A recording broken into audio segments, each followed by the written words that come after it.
Okay, we have a green box, we have a live counter ticking. Oh!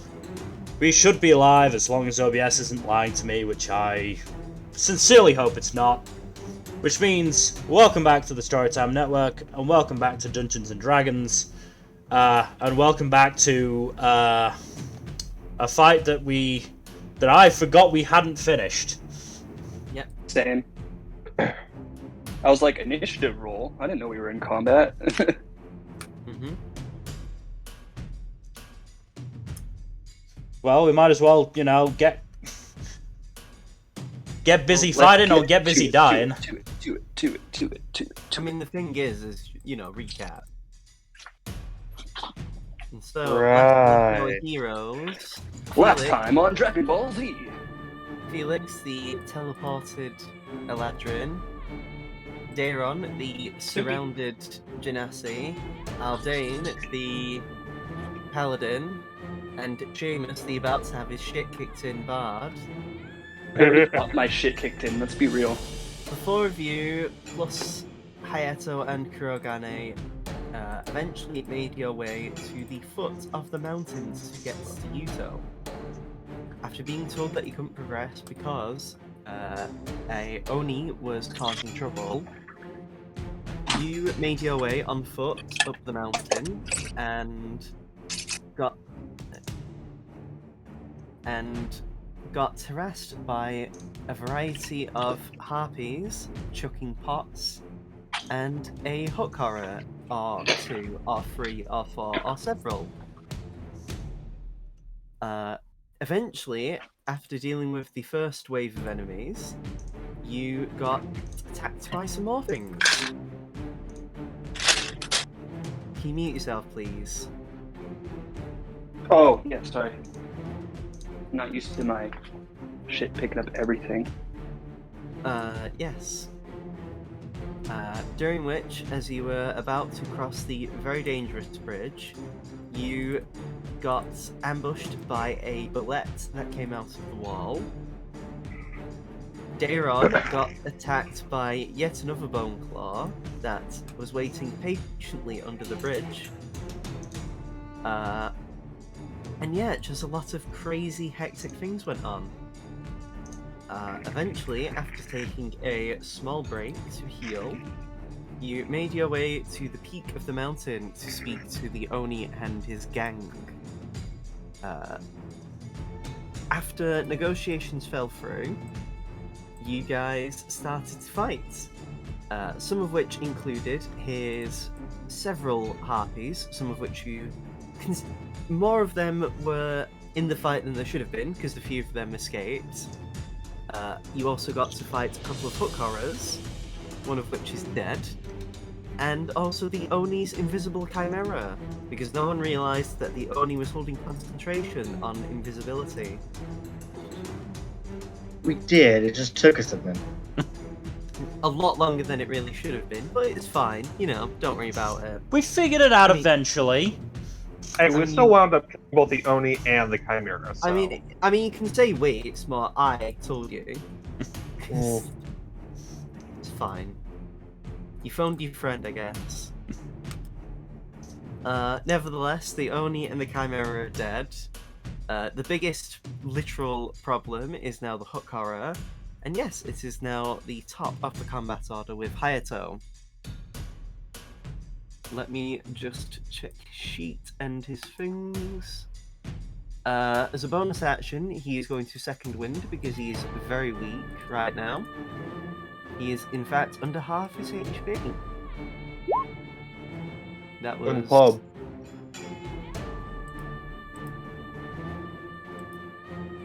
Now he is over half HP. And he is going to attack the hook horror, moving forward with his sword, and just check his maneuvers again. Oh, give me 1 second.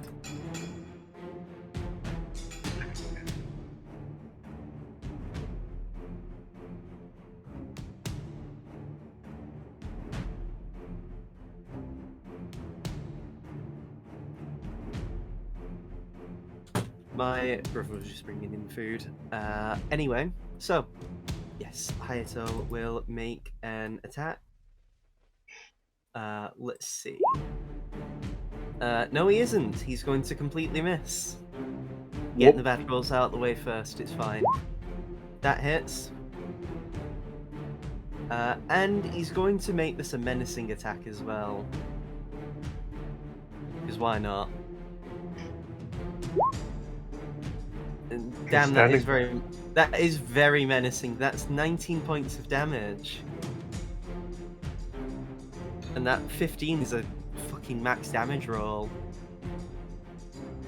Yep.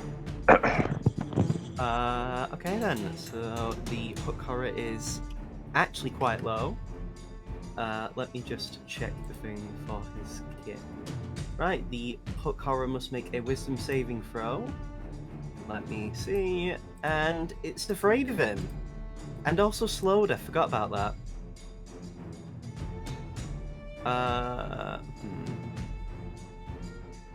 I'll make this be the fear thing. Okay, that's his turn. Kurogane is going to get up and fire some shots. Who's he going to hit? He's going to hit the harpy that's currently here attacking Dairon. And a 1 hits. 8 and a 2 that hits. Wow, nice damage. 19 as well. Spicy. They are both very much brothers. Okay. Darren, it's your turn. Oh no, whatever will I do? I will attack the one that's attacking all day. You could die. Oh, that. Yeah, I could jump off the cliff or just be like, well, this is good fight, guys. Been a good run. Yeah, this one, yes. Yeah. Yeah, Oh no! It had 9 HP.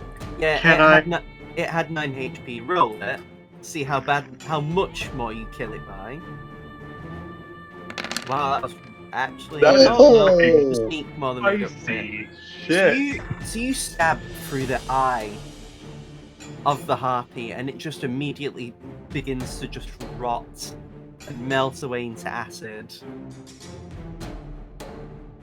As you kill it. One second, I just need to also roll one other die. Oh yeah, the acid. Oh yeah, is this the dice to soil themselves? Darren, I mean. 53 damage total on that. Yeah, again it had 9 HP, so you killed it by a lot. I just look around and go, anybody else want some? Give me an intimidation check with advantage.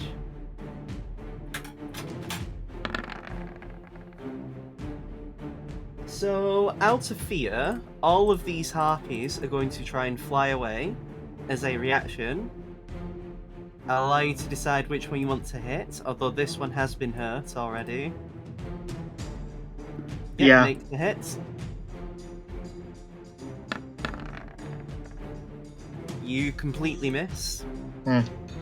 Regretfully, but yes, they are flying straight upwards, I will say, pretty much. The hook horror's turn. It begins to flail, and it will attempt to run away from Hayato, going straight down, tripping as Hayato makes a slash.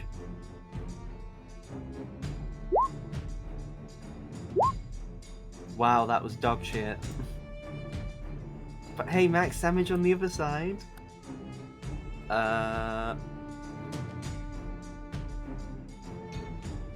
And now I'm going to say the hook horror has to make a dex save because it's blind anyway.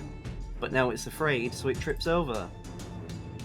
Oh. So the hook horror is slowed, it is afraid, and it is prone. This poor beast. Felix, it's your turn. So just before we get started, it's been doing it for a little while now. Roll20 keeps getting rid of my spell slots. Yeah, that... What? Let me see. I have to keep adding it in, and I don't remember what it currently is. Is the thing. So I'm guessing with 5 left. Let me see. I mean, your spell modifiers, I think you have to do it at the bottom. No, spell modifier. Spell Spell modifier, slots. spell slots. I mean, I'm looking on your second page. Yeah. Because what did you list for spell slots? On the custom character class options. It's Did you actually put anything for them in the spell slot modifiers, or what? No, I didn't. I've just been writing it down in the box on the right. Then I'm not surprised, because that's the whole point of those options, unfortunately. That's dumb. Like, you're meant to manually put them in, but then it keeps the options. Well, I know now. Yeah. So, By the way, as said, I'm gonna guess at 5 spell slots, or at least 5 left. I mean, you've already been casting spells, though, haven't you? Though. Yeah, I know, but my max is 11. Okay, fair enough then. Gonna firebolt that one. Which one? This one. Yep, roll the hit. That hits. And it's dead. Exactly that much damage was needed. Hooray! Holy shit. That would have been so awful if you magic pixeled it. Oh, don't even tempt fate on that one. That happened enough last session. It really. It did. It really did.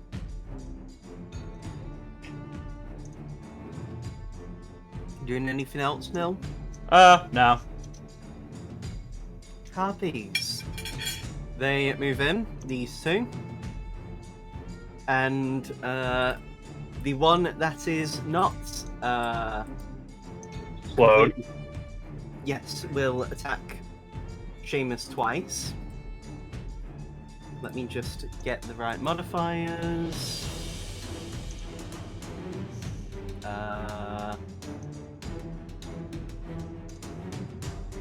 What's that much?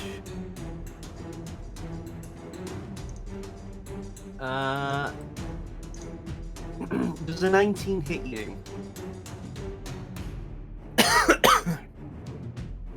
Seamus, you muted, Dylan. I'm not even gonna answer that. You already know it hits me. I can't remember everyone's AC. You don't have to remember my AC to know it's hella low. Alright then, so that hits you for how much? And I'm pretty sure I'm I'm the only party member that has an AC higher than 19. Correct. You take 6 damage. Yeah, I'm already down. So you what? You KO'd now? Yeah. Okay, it's going to attack you again. Because it To can. kill me? I mean, how many death saves have you failed so far? 0. Then you'll only fail twice. Shit. Because a attack on a downed character is an automatic crit. That'll hit you for 17. So I'm at yes, negative 17 now. You don't go into the negatives, but you do, however, list 2 failed death saves on your sheet. Oh, and guess what? It's my turn again. So if I fail this death save, I'm fucked. Yeah, Ooh, you're actually boy, dead. yeah. That would be bad. This Now, is exactly how I wanted to start the session out. oh, Totally. God, yeah. Well, this other harpy must make an attack. It's only one attack, right, Mil? Yes. Okay. Harpy. Let me see. I will remember. If anyone has actual inspiration, they can give it to Seamus to have advantage on his death save.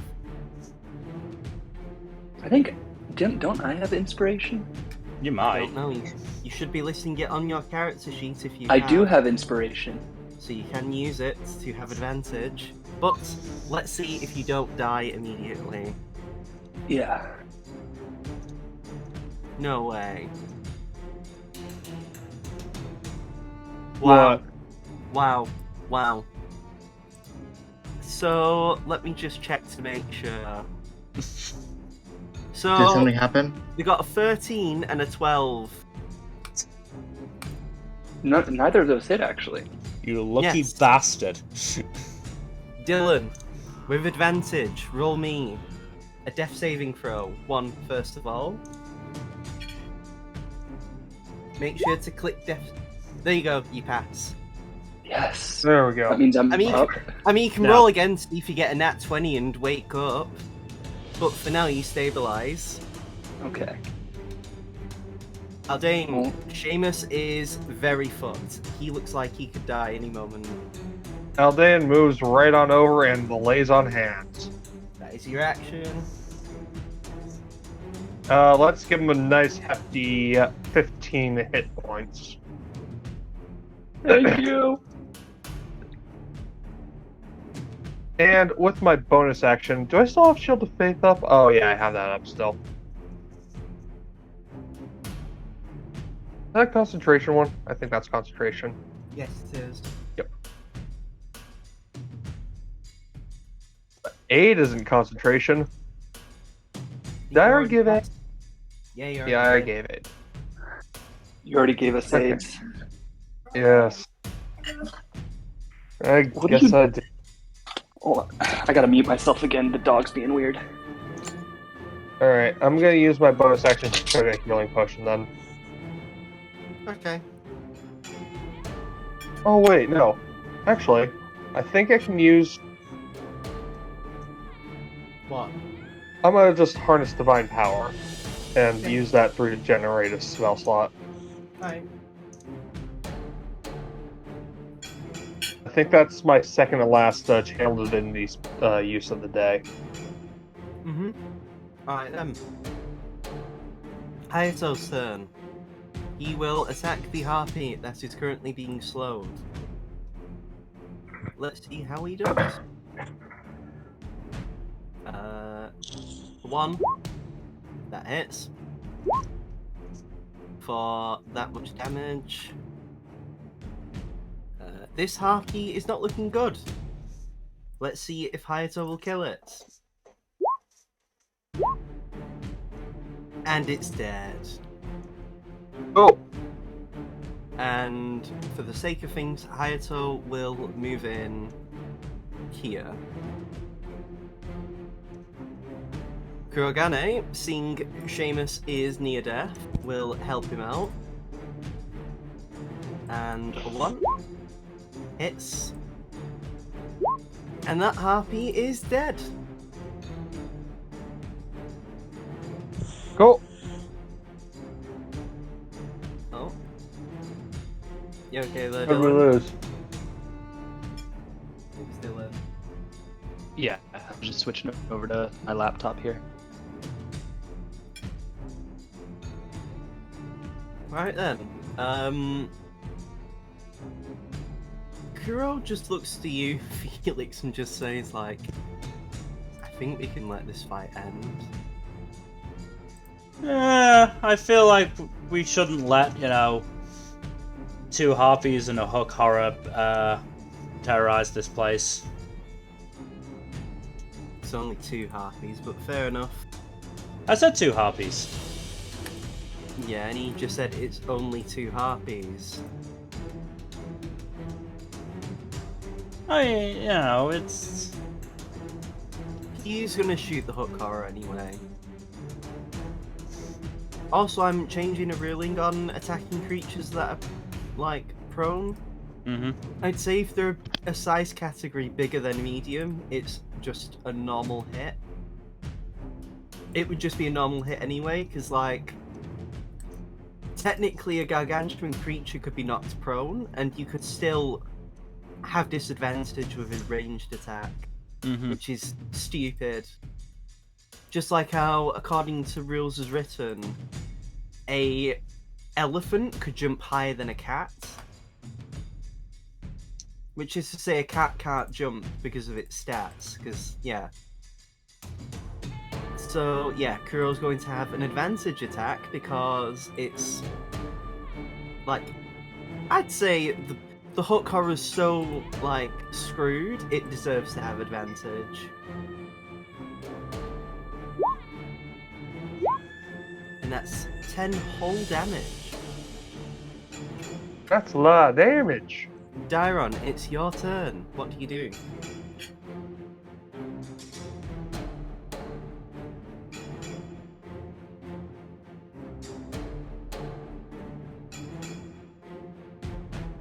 Can I see the hook horror from my position? You should be able to.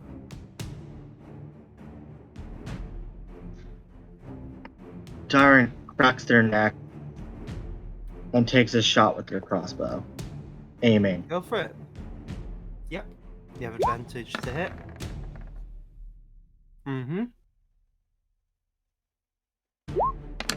22 points of damage. And with that, it is dead. God damn. Alright, let's get going.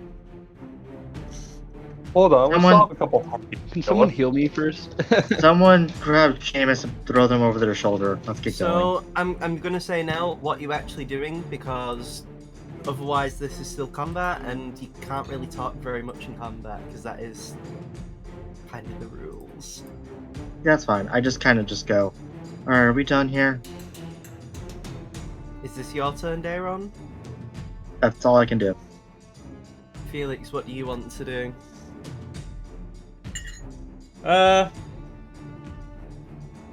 Those harpies are still in range, right? Yeah, but it's also their turn next, so they could fly away. We'll see what the one closest to me does after being hit by a firebolt. I'm not gonna waste a spell slot on it, but might as well take a pot shot.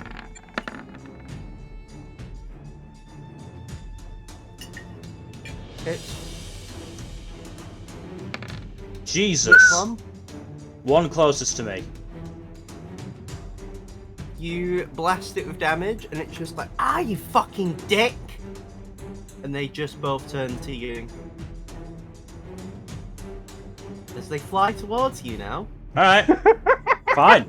Fucking do it. Let me see. Oh, they can get advantage on you. That's what they'll do then. Neither of these are slowed. Yeah, I know. Let's see. Let us see. That's a crit. On the first attack.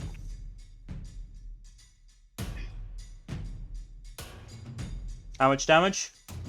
I'm sorting it out now for you. Don't worry. You take 13 points of bludgeoning damage.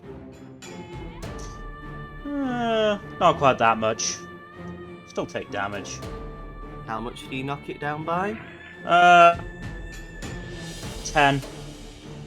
Alright. That was the first attack. Let's see the second attack. Okay.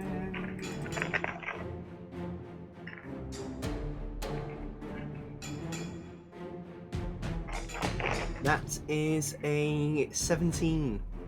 Matches. So it hits. Yep. That is a 5 damage. Alright. Oh wow, that's devastating. I mean, that is max damage, to be fair for them. Hmm. For the club attack anyway. Second harpy. Let's see. That's it's another crit. Jesus Christ, these harpies are not happy with you. Felix, you said fuck around and find out, and they said choose Another find out. 13 bludgeon, another 13 slashing damage. And I'm down. How much? I'm down. Oh, you're down now. Okay. Yeah. Okay, that's the third attack. Fourth attack with advantage. Is today the day we get TPK'd? I think doubt this is it. the day at least, this is the day at least one of you's fucking around to find out. And it's not Seamus. Yeah, I was gonna say, why the fuck did Felix poke the bear? We're already like pretty good injured news. right now. Good news, Seamus didn't die. Bad news, Felix died instead. I mean, in Dad's fairness, real pissed at me. in fairness, I didn't predict Uh, 2 crits. That's a 17 to hit, which does match, doesn't it? Yeah. So, yeah, that's 2 failed death saves to Felix. Wonderful. Someone Seamus, pick it's his your- ass up before he dies and gets replaced by his dad. Well, speaking of picking their asses up, it's your turn, Seamus. You are prone. What is it? An action to stand up or a bonus action? Half your move. Half the movement, that's what it was. So I'll use half my movement to get up. And then Now what? using Aldane as a little bit of cover, I'm gonna blast one of the harpies. Okay. Let me check. Actually, before I do that, this one here is the most injured if you want to attack it. One of your Eldritch Blasts could probably kill it. Which one? This This one? Yep, the one closer. Okay. And quick question before I do this: I can use Eldritch Blast and Healing Word in the same turn. Yeah. Mm-hmm. Cool. Thought so. So I'll use Eldritch Blast. That's not going to do anything, but I'll fire it again. That one hits. Why are you assuming? I'm pretty sure their AC is above mine, isn't it? I mean, before you assume, the AC is 11. You Oh. fucking tit. Well, then I hit it with both. The first one killed it anyway. All right. It had 4 HP, and yes, I'll allow the other one to hit. Cool. I was waiting for that. Unless you know the AC, don't assume. Harpies Yeah, aren't because very when you durable. assume, you make an ass out of you and me. I know. Yes. Doesn't die though. Now you have your bonus action. Healing Word to pick up Felix. What level? First level. Felix, you're awake with 7 HP. Thanks. You're welcome. I'm almost out of spell slots now. Aldane.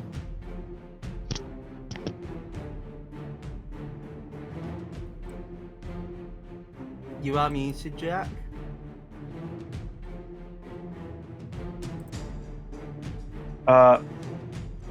Is this asshole within range of my javelin? No. Probably not. Nope, didn't think so. Can I move over here, or is there like some sort of stairway blocking my way or something? The only thing blocking the way is kind of the Chimera Corpse. Can I walk over her corpse? You can climb it. It would just cost, I'd say, half your movement. To like, Okay. you've been difficult terrain, so you've only used Okay. 20 feet of movement. Okay. And I'm going to yeet a javelin at the harpy. Okay, then.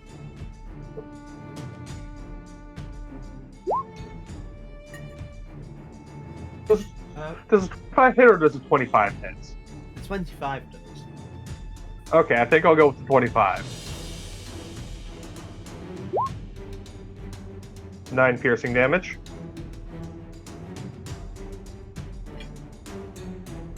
And I will throw another javelin. Dead. Sorry, you're dead. Didn't need to. I didn't need to? Okay. I disregard that. That would have hit though, I think. It would have hit. Whatever, it only has 11 AC. I'm trying not to assume, Kaido, that the other one might have a different AC. And that, my friends, is the end of the combat. This was probably Cool, I'm one of gonna the go collect. harshest combat. This is probably one of the harshest combat encounters you've ever faced, and it wasn't even like a main fight. It wasn't a boss fight, but there was a lot of like mid-level enemies, and it was just like the number of them was hefty. Are you sure? Because I'm fine. Fuck you, Dyrod. Give me a healing potion.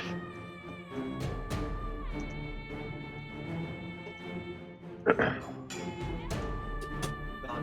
Honestly, this makes me a bit worried for what I have planned for you guys in the later stuff. Oh, wonderful. We'll have to strategize better. To be fair, you came into an area that was on the enemy's terms. Yeah. Mm-hmm. The fact And we that still you didn't kicked their ass. die, yeah, that's the thing. No one died. You came out as a win. So you also fought an encounter that was technically deadly. So Cool. Yeah, we're you fine. didn't. You did a deadly encounter with 2 party members technically doing fuck all because of my struggling to spin too many plates, but it's fine. Yeah, again, like, the start of the encounter, it did seem dicey, and then we realized that 2 of the party members weren't doing anything. I mean, And they were suddenly- eating hits. They were eating hits, yeah, but, like, they weren't... Being sent. They weren't being hitting sandbagged. back. Yeah, They 2 of were our main sandbagging. damage dealers weren't doing damage. Well, it's all good. Combat is over, and I'm going to get some new music. As you all can relax. For But now. can we take a long rest? I mean, you're still kind of in dangerous terrain. Yeah, we should probably leave first. Once we all are healed, or at least ready to go, we'll make our way down the mountain to see if anything's further down. I can do some scouting. Not on your own, you're not. Oh no, I didn't think I was gonna do that alone, but I You can can. wait for all of us, Hayato says, quite firmly as he looks you straight in the eyes with his piercing falcon eyes. Darren just nods and sits down next to Aldan.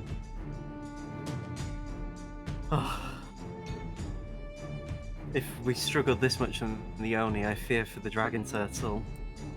Then again, the dragon turtle's not as clever and conniving as an Oni. I hope. Yes.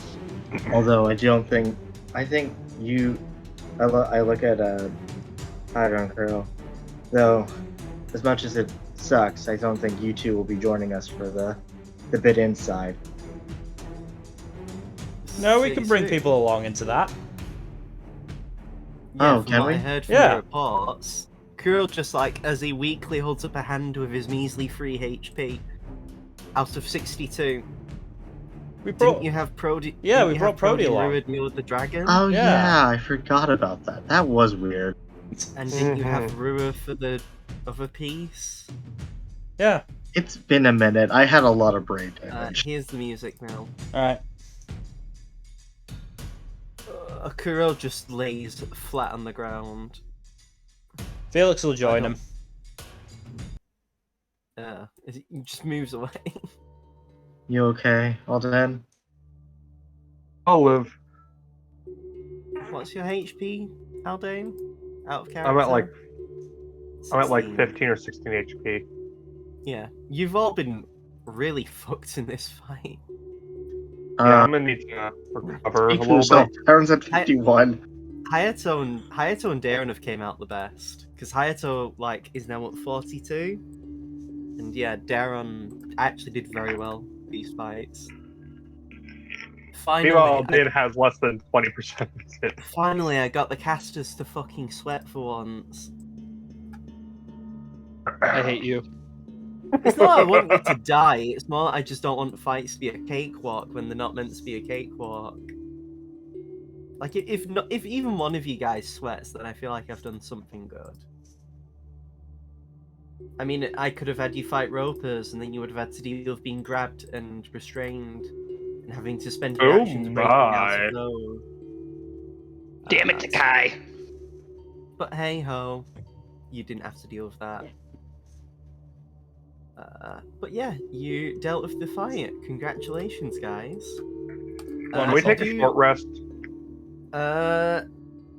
Do you want to rest here, where it's quite open to the elements, or do you want to go further down? Or because I will say you can't go back the way you came; it is blocked off. Yeah. So you can only go forward or stay here and potentially leave yourself open. Well, I say go forward a bit. Well, we've cleared this area of enemies, so we know this area is safe. Whereas we don't know what's I mean, you say that, but enemies could come to you. true.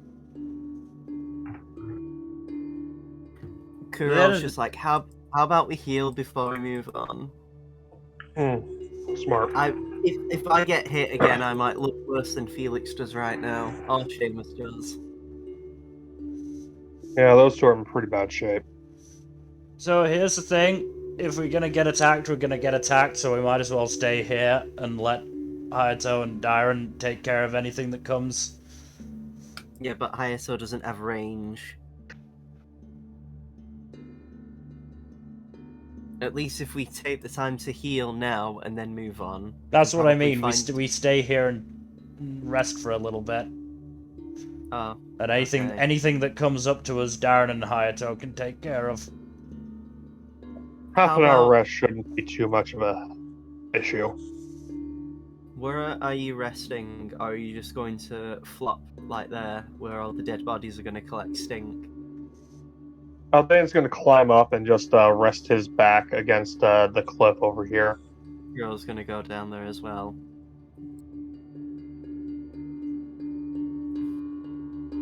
Oh, Felix, could you grab my spear before you head down? Do I have to walk back up? Hayato offers you an arm, Seamus, to get up, and like he'll help you up because he's nice. It'll still be there, Aldane.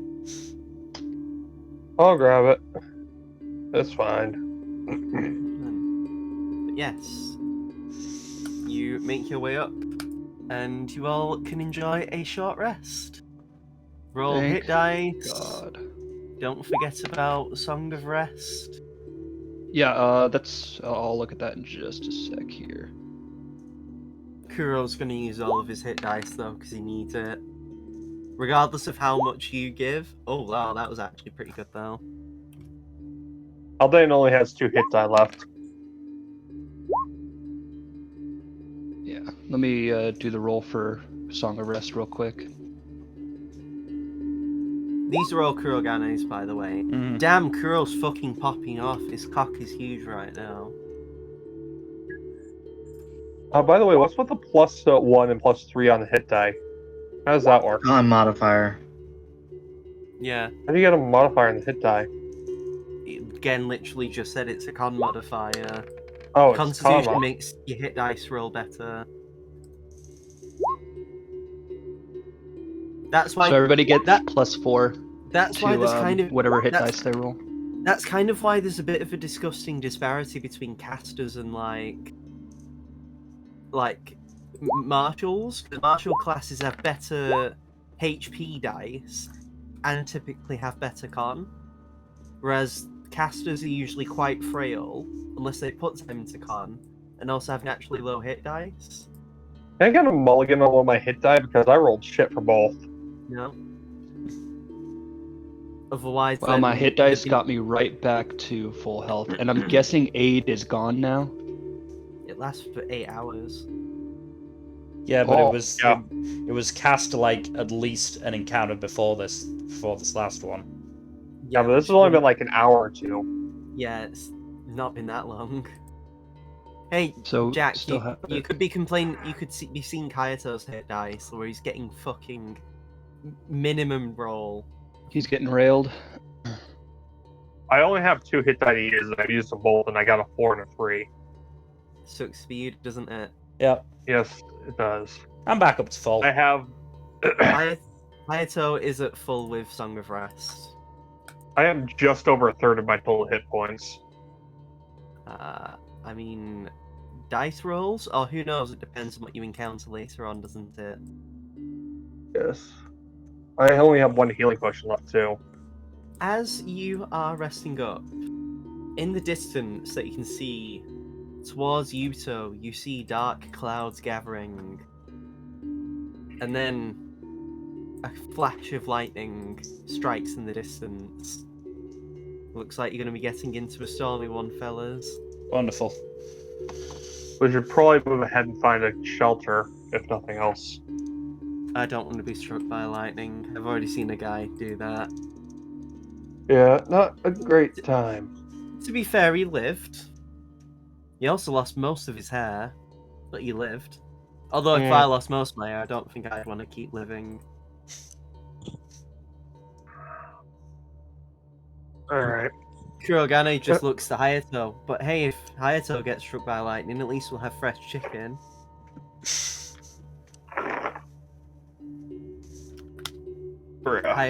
Hayato just flips on the bird. Literally. Yeah. Do So- either know of any caves up ahead where we could shelter in? Kuro just shakes his head. I didn't really do very well in geography at school. What about you, brother? And Hayato, just to what I know of the area, there should be a few cave passages that we can rest in. Whether they'll have enough to fit all of us in, or they aren't being populated already, is another thing. Well, I'll just have to take that gamble as we see it, because I do not want to be out on the mountain in a thunderstorm. I mean, yeah, especially with you and I being quite tall. And being fully armored in metal armor. I mean, obviously so. Alright then, fellas. I'm going to say, give me a marching order going down in this box you can do it in. Aldain will be at the front. Snap to corner. Where's the box? Oh, there it is. Here is the box.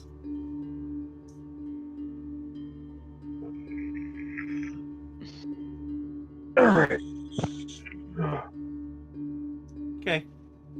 So, as you make your way down the mountain, going further in, let me just sort something out. Right. So, you make your way down.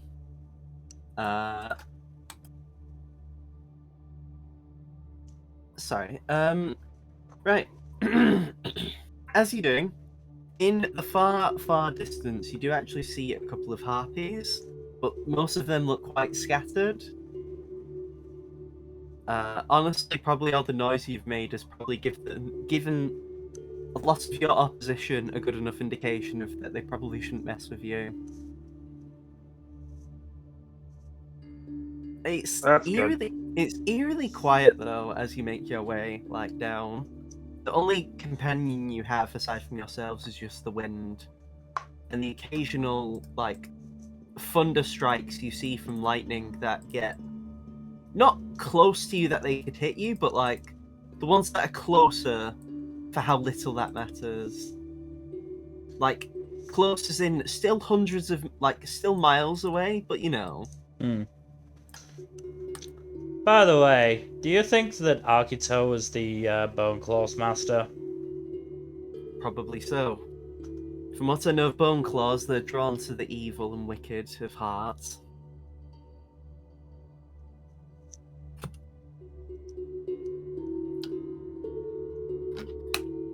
I mean, also from what I've heard, it's possible. I mean, I've heard Bone Claws, you've been fighting more than one already.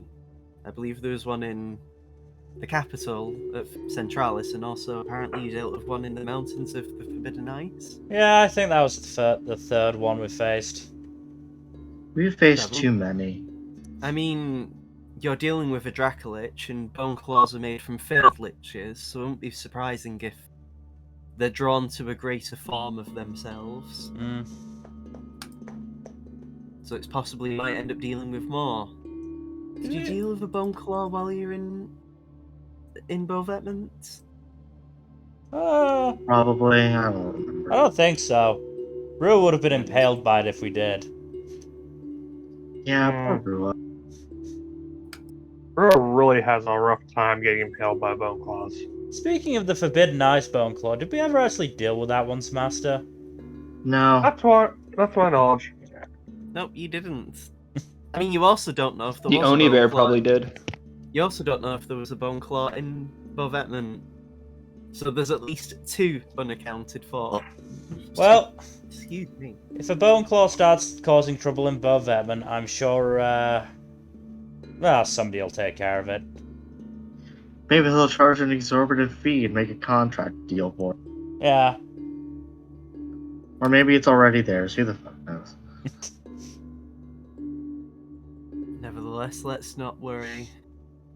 As long as we don't deal with another one of those things or any more opposition, we shouldn't have any troubles. If I'm correct, after that peak we dealt with, as you're sort of like going down various mountain trails, there shouldn't be much ahead of us, and at that point then we can try and, inform the others. I believe on the other side of this is another checkpoint where we can actually send flares out. And I'm going to say Dylan, because you nearly died first. Give me a D100. Okay.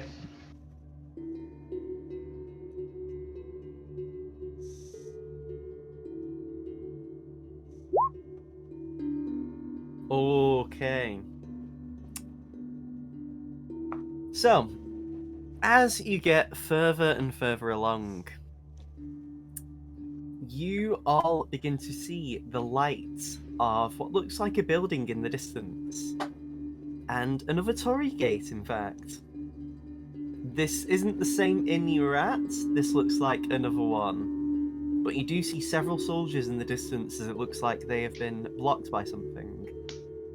Or at least it looks like they're ready to move, but they haven't yet.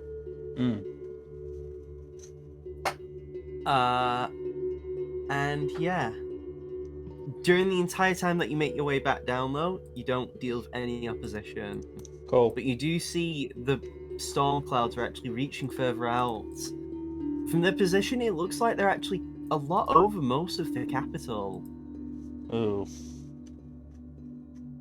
And it looks like they're also just... the clouds are getting further to near you, where you guys are as well. As you make your way down, however, the paths... I'm going to put you on the world map. And you make your way to the second checkpoint of the mountains. You see several soldiers in the Tennoyama soldier armor just greeting you. And a lot of them are quite surprised to see the peak soul. And a few of them just like take a bow and kneel and just say, Lord Hayato, we didn't expect to see you here. Do you need any assistance? And a lot of them just like get worried, and Hayato just gestures to you all and just says, these people need a room and rest. Let's get that to them first, and I'll inform you of what's happened. Can you also send the signals out via flare to let our party further down know that they're ready to come out? And a lot of them just start scattering as it looks like they're getting sorted. You do see one in particular, one person who stayed behind, who is in fact, let me just check. They are a Kenku. This one, however, is a seagull Kenku. They have surprisingly large eyes and like it looks like almost just think of a stock seagull, and that's kind of their face. And they just like what this person walks over to you guys and just says like, and they just point to the inn, and then like start walking away from you. Efficient. Yes, that is in fact that is one of our most top soldiers, actually recently graduated. I don't remember the name, sadly, but from what I've heard, they've done very well for themselves. You should be in safe hands with them. As Hayato starts, like, walking off with a few of his staff to, like, brief them on what's going on. Well, I'm gonna go trance for a while. Who else I'm goes an- to the interest? I'm gonna Me. get a drink and nap. So you go to the inn as well, Daron? Mhm. You go as well, Jack? Are they even?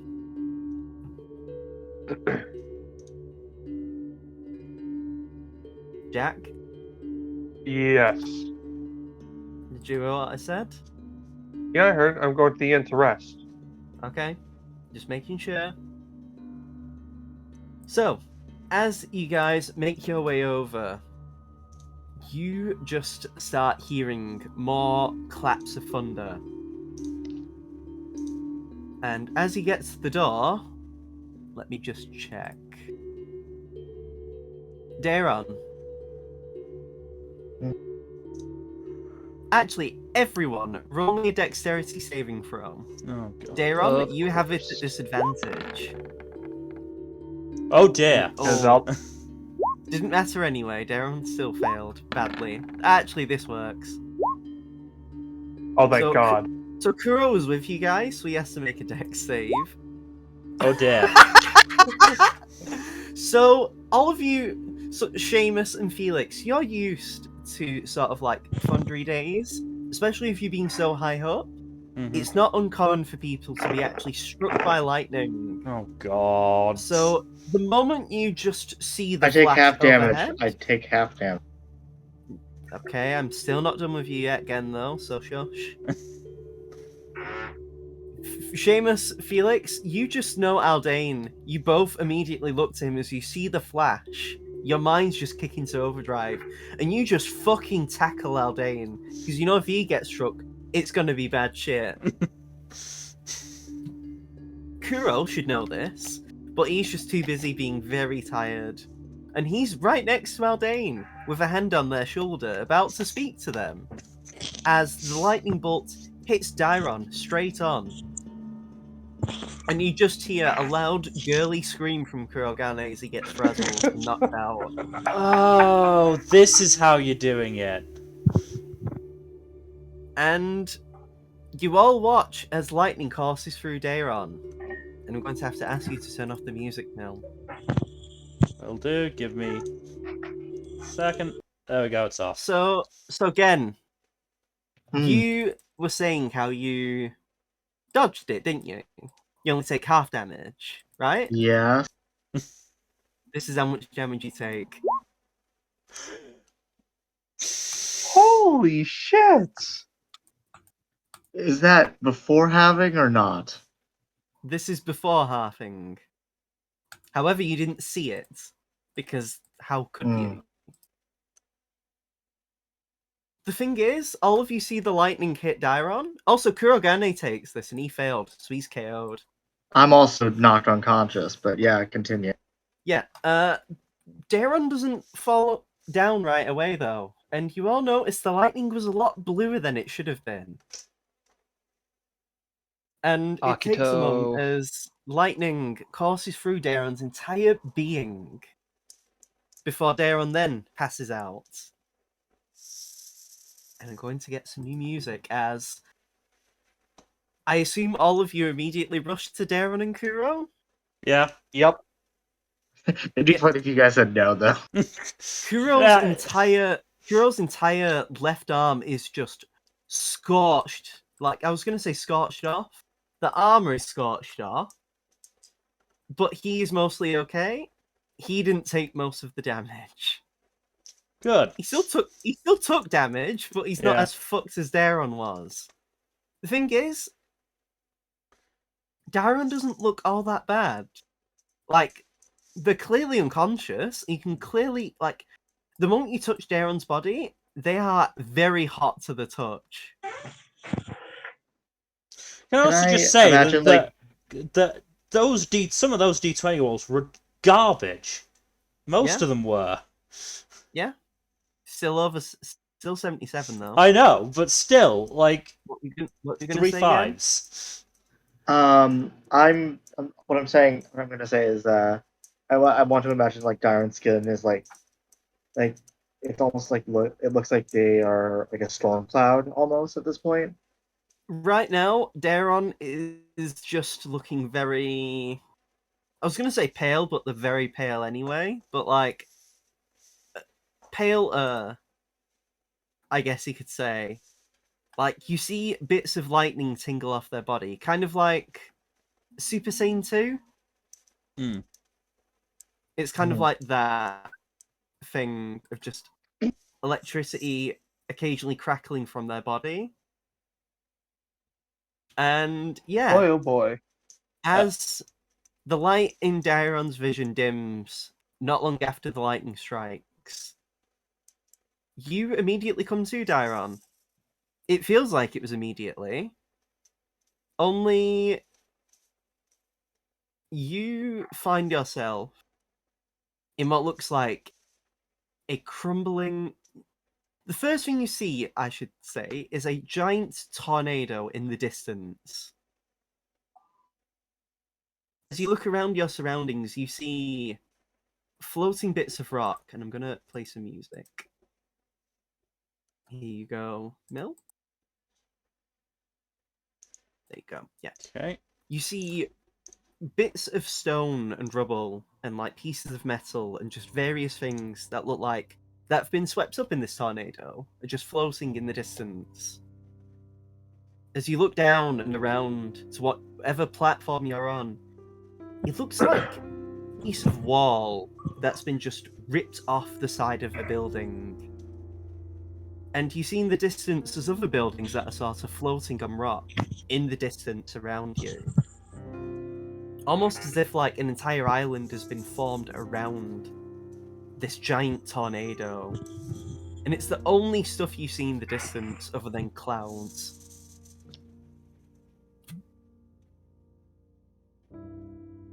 You know, Shiria, there are easier ways of getting my attention. This wasn't me, but I'm glad you think that little of me. As you see next to you is a kobold. Bright, striking blue scales with deep orange eyes that almost pierce your soul like a coursing bolt of electricity. And they just sit there looking at the tornado. And what was it? That was genuinely just a freak accident. It's just that, well, as he like looks a bit smug, I protected you. And by protect you, I mean as in you didn't immediately fucking die. But yeah. Yeah, no, that's fair. That ended poorly. By the way, was that you on the cliffs earlier when I felt like I could dodge the wind? That was mostly you. You kind of tapped into some of the powers that you'll eventually access. And, well, you technically got a sneak peek at what happens when you become reforged as a champion. Because that is basically what would happen to you. You'd be struck by lightning, and the only way you would know that you've succeeded is because you didn't die at the end of it. I am very scared. Well, the lightning will come straight from me, so yes, I would be as well, if I wasn't immune to lightning, for one.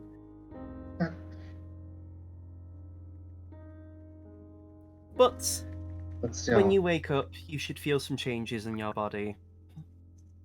You should start to be more in tune with lightning itself and the concept of the storm. Be glad. I point to the tornado in the distance. What is that? Oh, yes.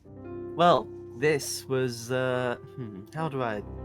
They begin to rub their chin, their scaly chin, with their hand, and just squint as they look towards the storm. This is, well,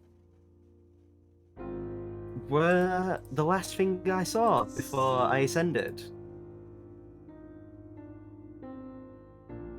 great storm? Well, before I became divine, I guess you could say, I wandered the wastelands of my home. Every time someone called my name, regardless of how quiet it was, I would hear it on the wind, dancing to my ear. And within a flash, I would defend the person in need from whatever beast, abomination, or person that was plaguing their day. And well, at one point, I happened to chance upon someone who didn't exactly need my help, but I thought I'd help them nonetheless. They look to you, and they offer a hand. If you wish, I can let you piece some of this memory of mine. If you don't mind intrusion, then yes. The moment you lay your hand upon theirs, lightning just jolts through your body. It doesn't hurt. It feels weird, but it hurts a lot less than it should have. And your vision just blanks for a moment, and when you open your eyes again and see, you see a white tiger. Beautiful looking. Powerful as well.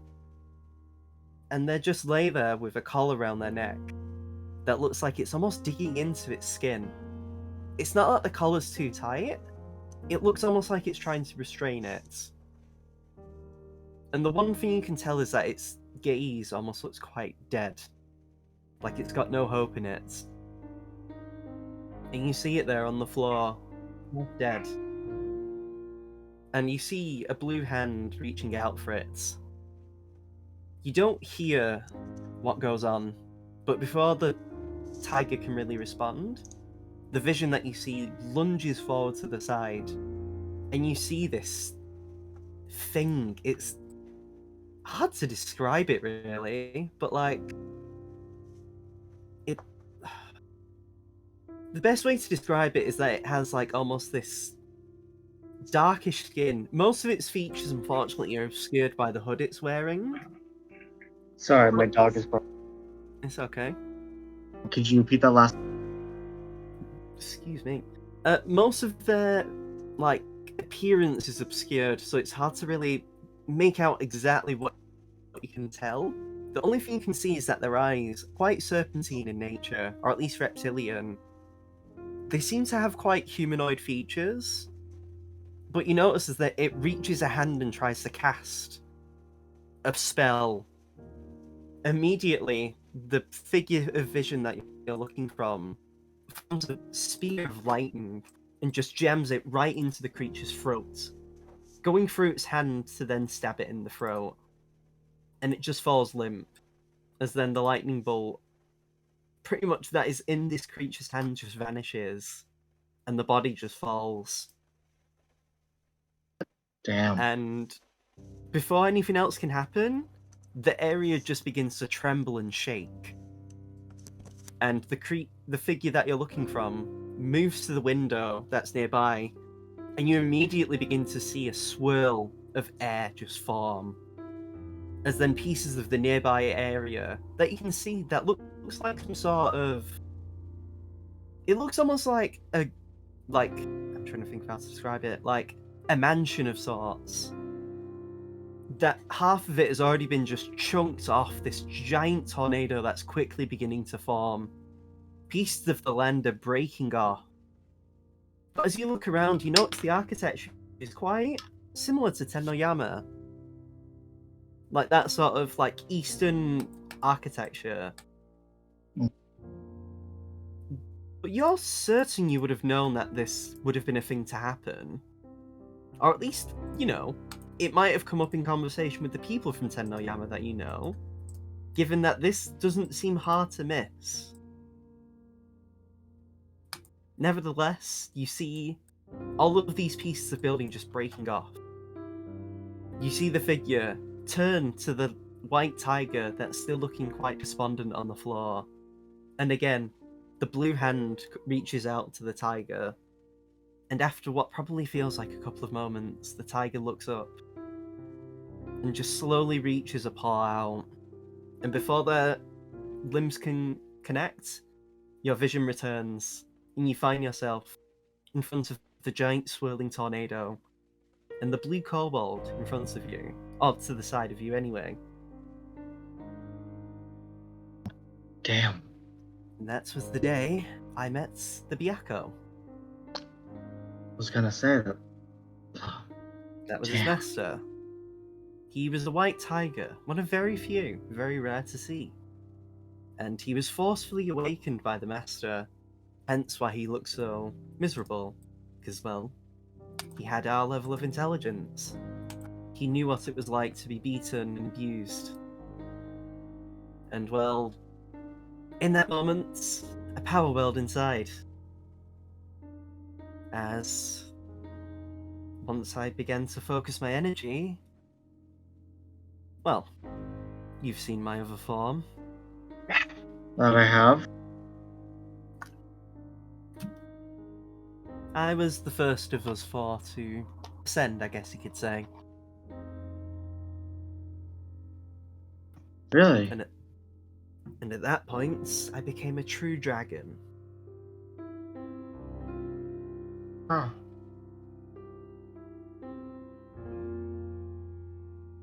And well, you might not necessarily be a dragon, but you've kind of got to a level where you've ascended-ish.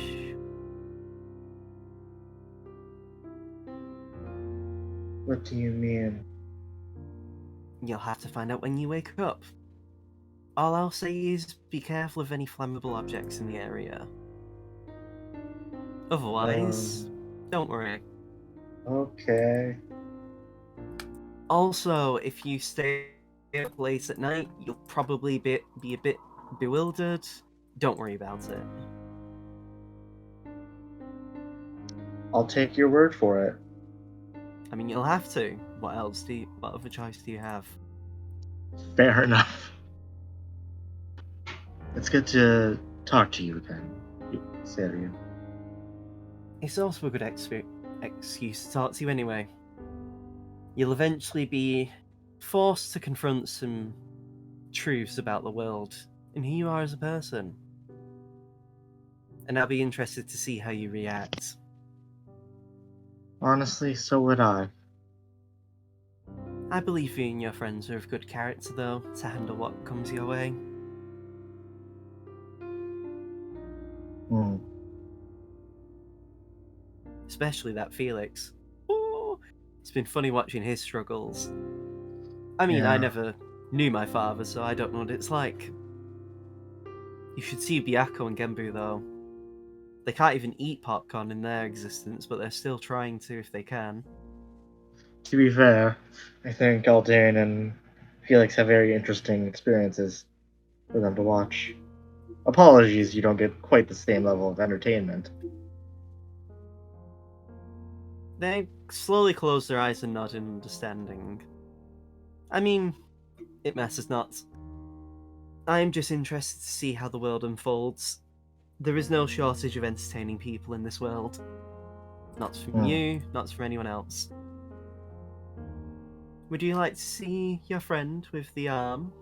Or rather, only an arm now.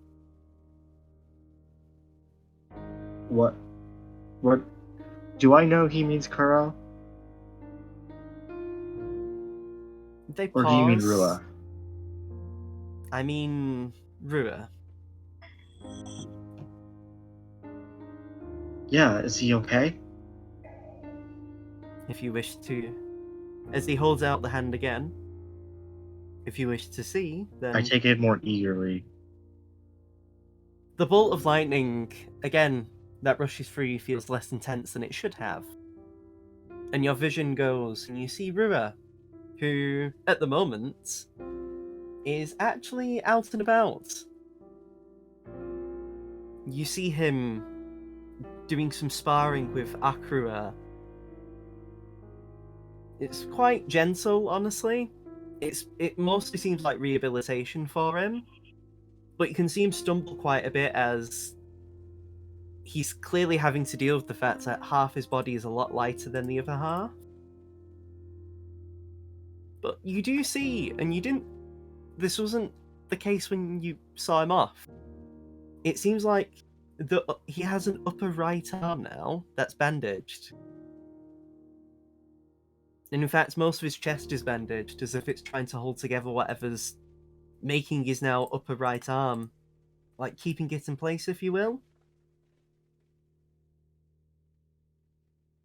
You see him trying to, like, make use of having only one arm, as he, like, tries to do handstands to push himself into kicks and, you know, be a bit more, like, almost do, like, breakdancing of sorts with, like, fighting, again, to sort of make up for punches with kicks instead.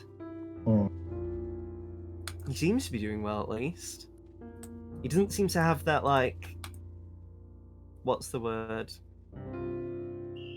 When you last saw him, he had a certain intenseness to him. You know, when he kind of snapped? Yeah. His gaze seems to be a lot more softer. It's hard to really tell because he is also kind of, like, sparring with his granddad. But he seems to be in a better place, if only slightly. Okay. And before the vision goes, you watch as Akira blocks an attack from Rua and takes a moment, and it's almost as if he looks directly at you. And I just, wave. like, he waves back. Before then, your vision comes to, and you're back in front of the swirling vortex and the Can it, crumbling surroundings. like, as I start to fade, can I just mouth the words "thank you" to him? To Akira? Mm-hmm. I'll say Ryu. First to Akira, like I say it to both, but You just see him, like, wave, and then your vision, like, pretty much comes to see Seiryu again. thank you. It's fine. It's scrying. It's nothing special. As a kid with no magic, well, You'll change your tune soon enough. Don't worry about it. For now, however, you need to show your friends that you're not dead and in a coma. yeah, that would be good. Good luck, Daron. Thank you. I They hope to see you soon. slowly nod, and their gaze slowly turns to the vortex. And in the eye of the vortex in the center, you see a flash of striking blue lightning. And you find yourself in the waking world, as I assume the party are probably around you, as you see yourself indoors, resting on a nice comfy bed. At this point, you just see, like, probably Felix, Seamus, and Aldane, and, like, a few of the guards who are, like, tending to you. Well, how was the light show? Oh my god, Darren, you're awake. It's been a week. Out of character, it's probably only been, like, 15 minutes. Yeah, 18. I mean 16. The hardest part was getting Darren in, because every time any of you touched them, you just kept getting jolted with electricity. I think you figured it out. Yep. On the other bed, if you look over Daron, you just see Kuro as, like, his hair is just on ends. Felix, did you get your piece yet? You guys must have gone already. Why would we leave you? Well, if I've been out so long. You just see Kurogane in the other bed, like, Are you okay? no. At least you didn't lose your hair. Yeah, but I did piss and shit myself at the same time. No one's gonna let that. I cannot wait to tell everyone. You just see Kuro like struggle, like his entire left arm is in a cast because when he woke back up, it was just not stop spasming. It, in fact, probably slapped a couple of you in the face as you tried to stop it. Surprisingly, though, you all look at Daron, and Daron seems to be mostly okay. The only difference really is like there's a slight bluish tinge to Daron's eyes, but apart from that, they're completely fine. Can the tattoo that I have like start like just like be a little glowy right now? I imagine like part of you is glowy, like also some of the tips of your hair are also a bit blue. Here's some new music, by the way. Millington, Free Ends. Because I'm not inventive when it comes to names. I actually really like it.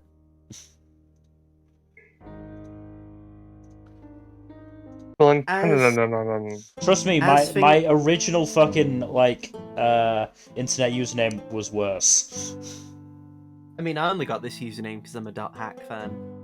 You know, one of 5 hack fans in Europe. But yes, Those you exist, sort of- hat fans? yes, all 5 of us. But yes, you like as you're sort of calming down now, as Daron's like not dead. A few of the guards like leave, and you see Hayato come in, and he's just like, "It's good to see you alive, Daron." It's good to be alive. He nods. And I see you're probably wishing you weren't alive, brother, as he looks to Kuro, and Kuro's just like,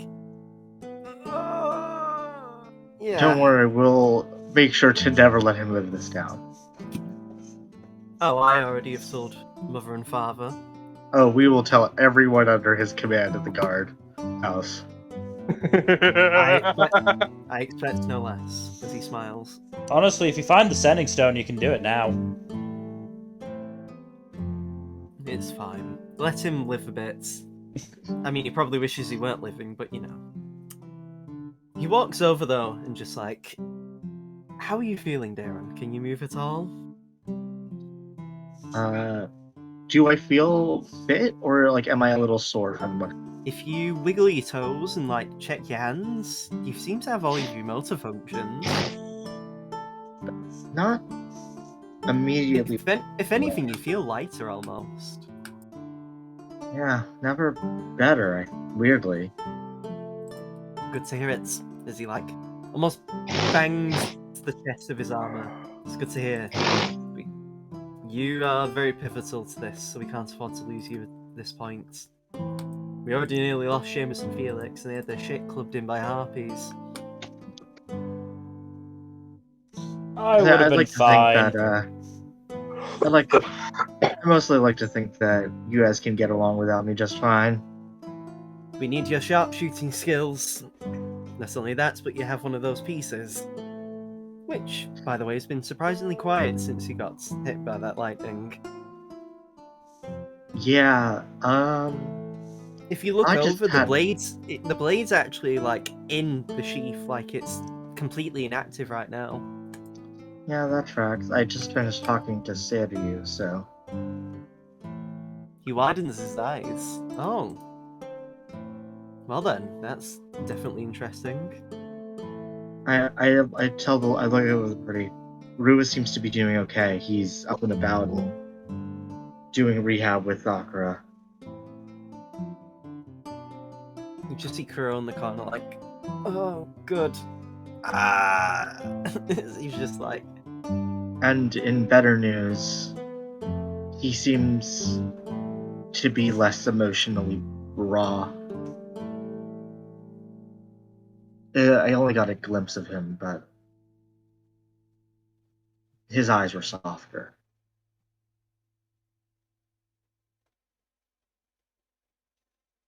well, how about I treat you to a drink then for that, Daron, and you all can enjoy some rest. He walks over and offers a hand to sort of help you up out of bed. I take. The moment you touch him,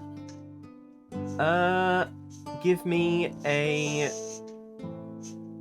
a wisdom check, just a wisdom roll, with advantage.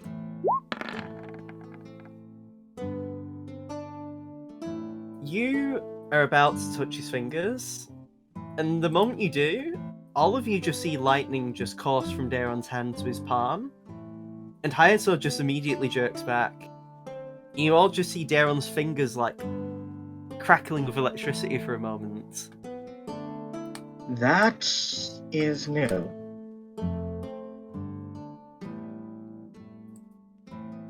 Kuro's just like, oh, holy shit, Daron's a mage. Let's not get too ahead of ourselves. Be careful, Seamus, he's stealing your niche. Ah! How could you? Very easily, Seamus. Seamus is still half asleep, by the way. I imagine. To be honest, it's been a long day. Yeah. But just to be clear, we did get a long rest and not a short rest, right? Not yet. Fuck! I want my spell slots back. It's only been 15 minutes since Daron got hit by lightning. The thing is, though, as well, Daron, as you look around the room, you realise it's like, because the storm clouds are still overhead and there's like candles lighting up the room. You're in dim light, and it doesn't seem that dim. Hold on, can someone turn off the candles? Turn off the candles? You know what I mean. Extinguish the candles then. The moment you do, all of you can see like it's dim light because you have dark vision, and you know you have your like you see things in shades of grey. Daron, normally for you when the lights are out, you can't see at all, but you can see quite well, surprisingly. It takes you a couple of blinks to like for your eyes to be used to it, but you do.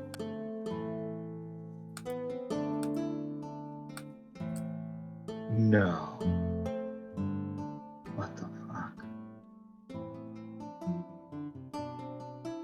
I can see. No, you can't, Daron. Stop trying to gaslight us. You just hear Kuro. Can I just eat something at Kuro? Just like, No, I was joking. Please, I have a neck brace. I think He the does lightning actually. made Dyron crazy. Couldn't he Keep him see away from me, before? guys. Please. I don't want to have to teleport. It makes me have the runs. this isn't even.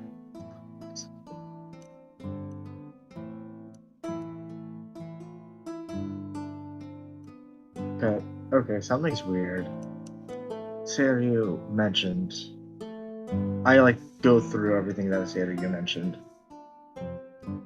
Yeah, so you all get to hear the story of Daron and their chat with Seiryu, and how apparently being struck with lightning is what Daron will have to experience when they meet the Seiryu. And all of that good shit.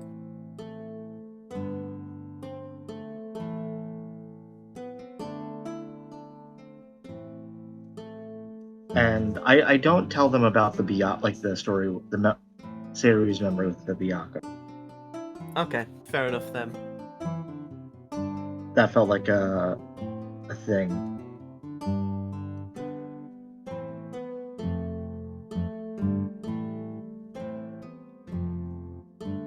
Hayato just like, as he's taking this in, just nods. Well, it seems like you're a bit stronger. It'd be interesting to see what limits you have. But it seems like it can only be a boon. You seem to have your motor functions, you can see in the dark now.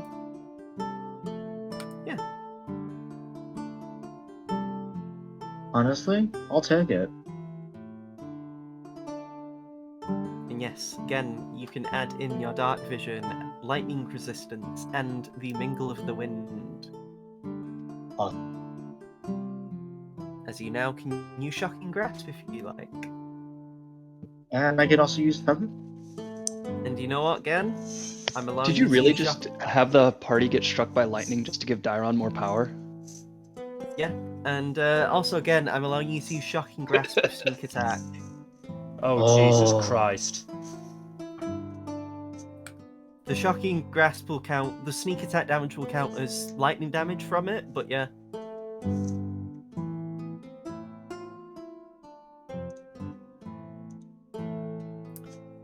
Yeah, there you go. Ooh, that's spicy. hmm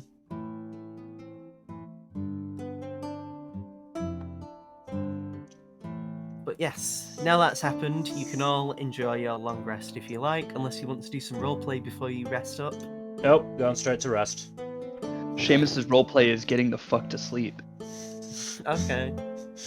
I want to get How rid of about those you, deaths. Aldane? I want to get rid of those failures, thank you. Aldane, what about you? You're muted again, Jack.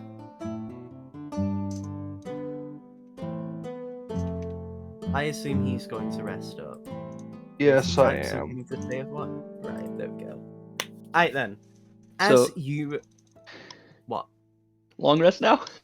Yes. Okay, I'm gonna give myself my spell slots back. No rests? No bitches. No maidens. But yes, you're being forced to bunk with Kuro, Daron, just because Yeah, that's fair. putting you together in the same room with you both being hit by lightning was a lot convenient. Yeah, no, that's. But yes, you all rest up. Through the night, though, the stormy clouds don't really dissipate. But you do hear less and less like crackles of thunder in the distance. In the morning, you hear a loud chicken just, do the noise before it immediately Cock-a-doodle-doo, the cow says moo. But you immediately get cut off as you just hear a clap of lightning. The chicken just goes ah, and just like it stops making noise. And then you just hear another guy like, "Oh wow, free cooked chicken." Oh wait, free cooked chicken. Oh no. Frederick, no! And you just hear a guy sobbing. Dark. Yeah, like the meat is been cooked. Crispy. But yes, as you all wake up, Daron, when you get out of bed and move around, you almost like nearly bump into the walls and stuff because you're moving like. It's not much, but it's noticeable enough that you're like moving quicker than you normally would.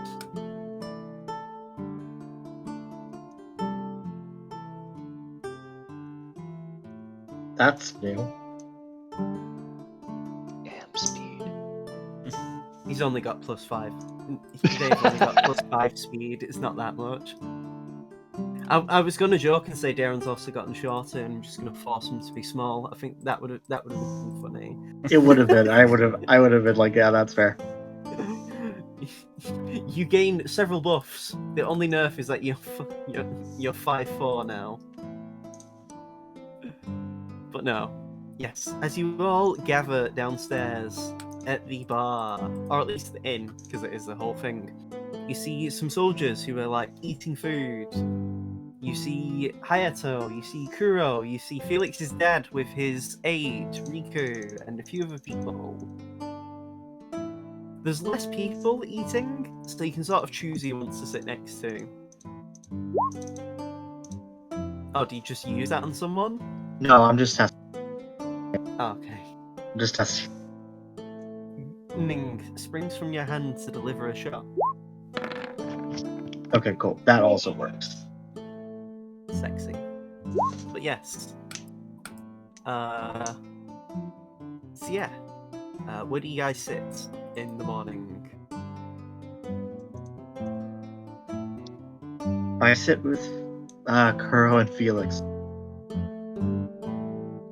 I was going to say, because Felix would have woken up early, so I assume Yeah. Felix would be at the other end of the room to where his dad is. Yes, oh, 100%, yeah. Yep, you'd probably just be sat then with... actually, not with Hayato, because he's actually speaking with your dad about stuff. Kuro, however, who already did wake up earlier on, is at the other end of the room.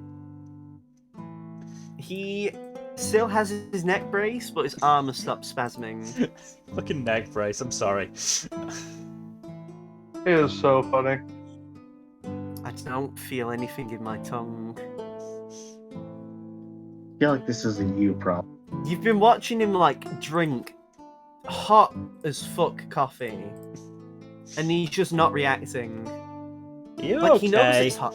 He knows it's hot because he's feeling it with his right hand, but his mouth doesn't know it's hot. I'm not really, Felix. I can't hear anything in my left ear. Oh no, sorry. I couldn't hear anything in my left ear. It's coming back.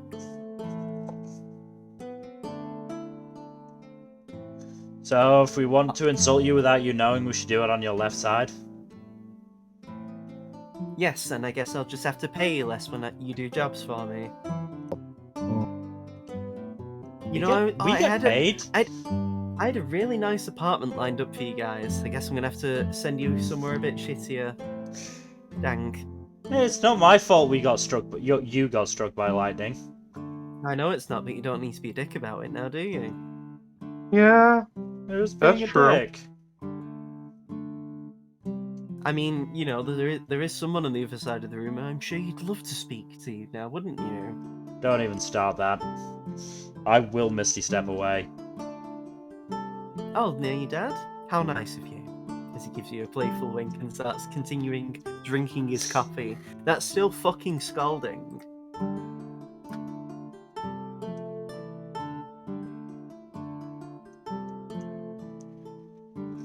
But yes, I assume you, Seamus, Aldane, and Daron, you all sit near Kuro and Felix?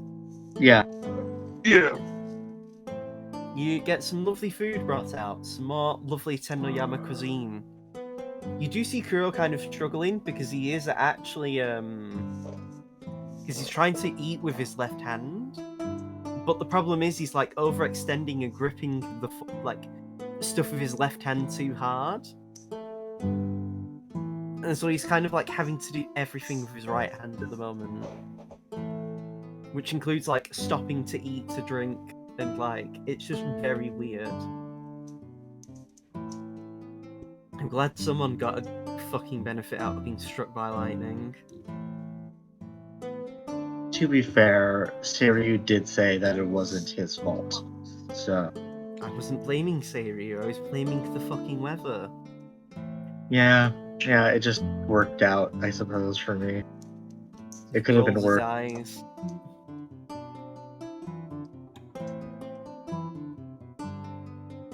So, what's everyone's plan of action when they get to the capital? If you don't have anything, I can always show you around. Or Felix can show you around. Or Seamus can show you around. I'm gonna be a bit too busy to show people around. Why?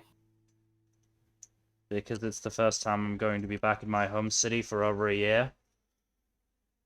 I've not been back in the city for 2 years, what of it? Then I guess it's Seamus showing people around. I have to? I mean, don't. Okay. I'm just saying someone else can do it if they like. I mean, I don't really have very much going on when I go back home. I'll be seeing Mum, I'll be seeing Dad. I'll be, you know, catching up.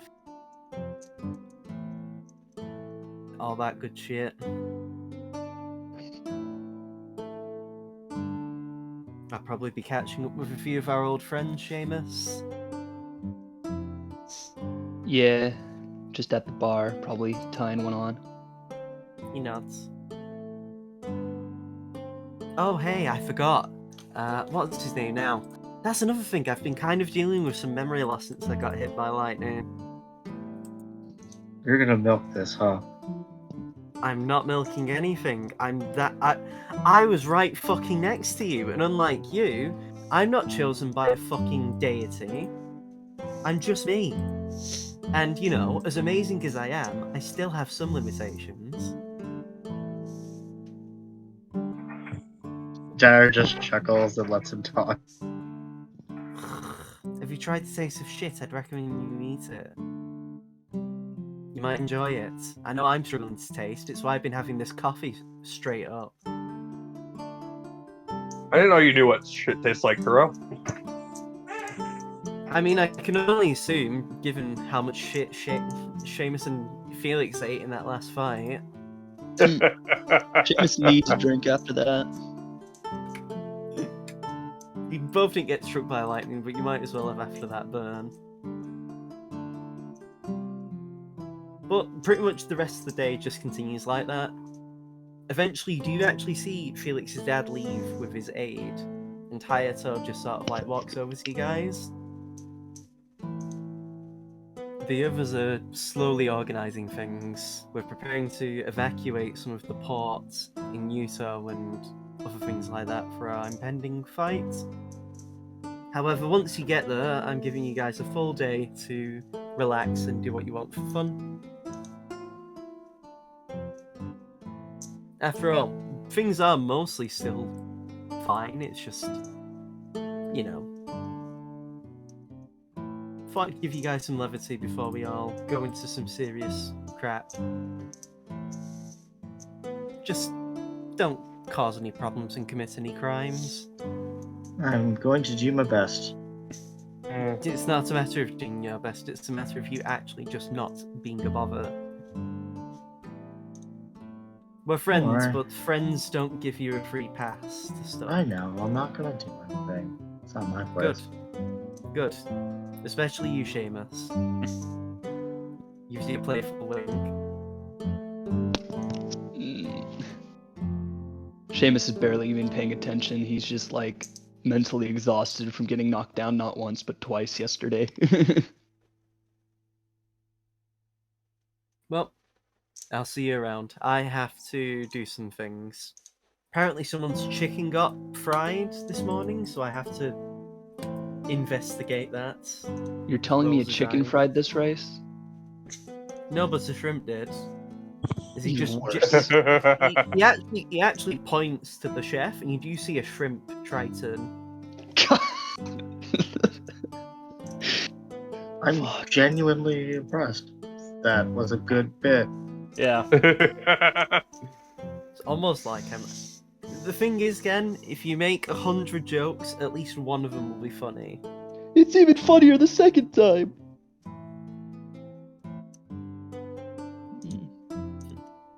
Speaking of things like that, and whatever, doesn't matter. I'll see you around.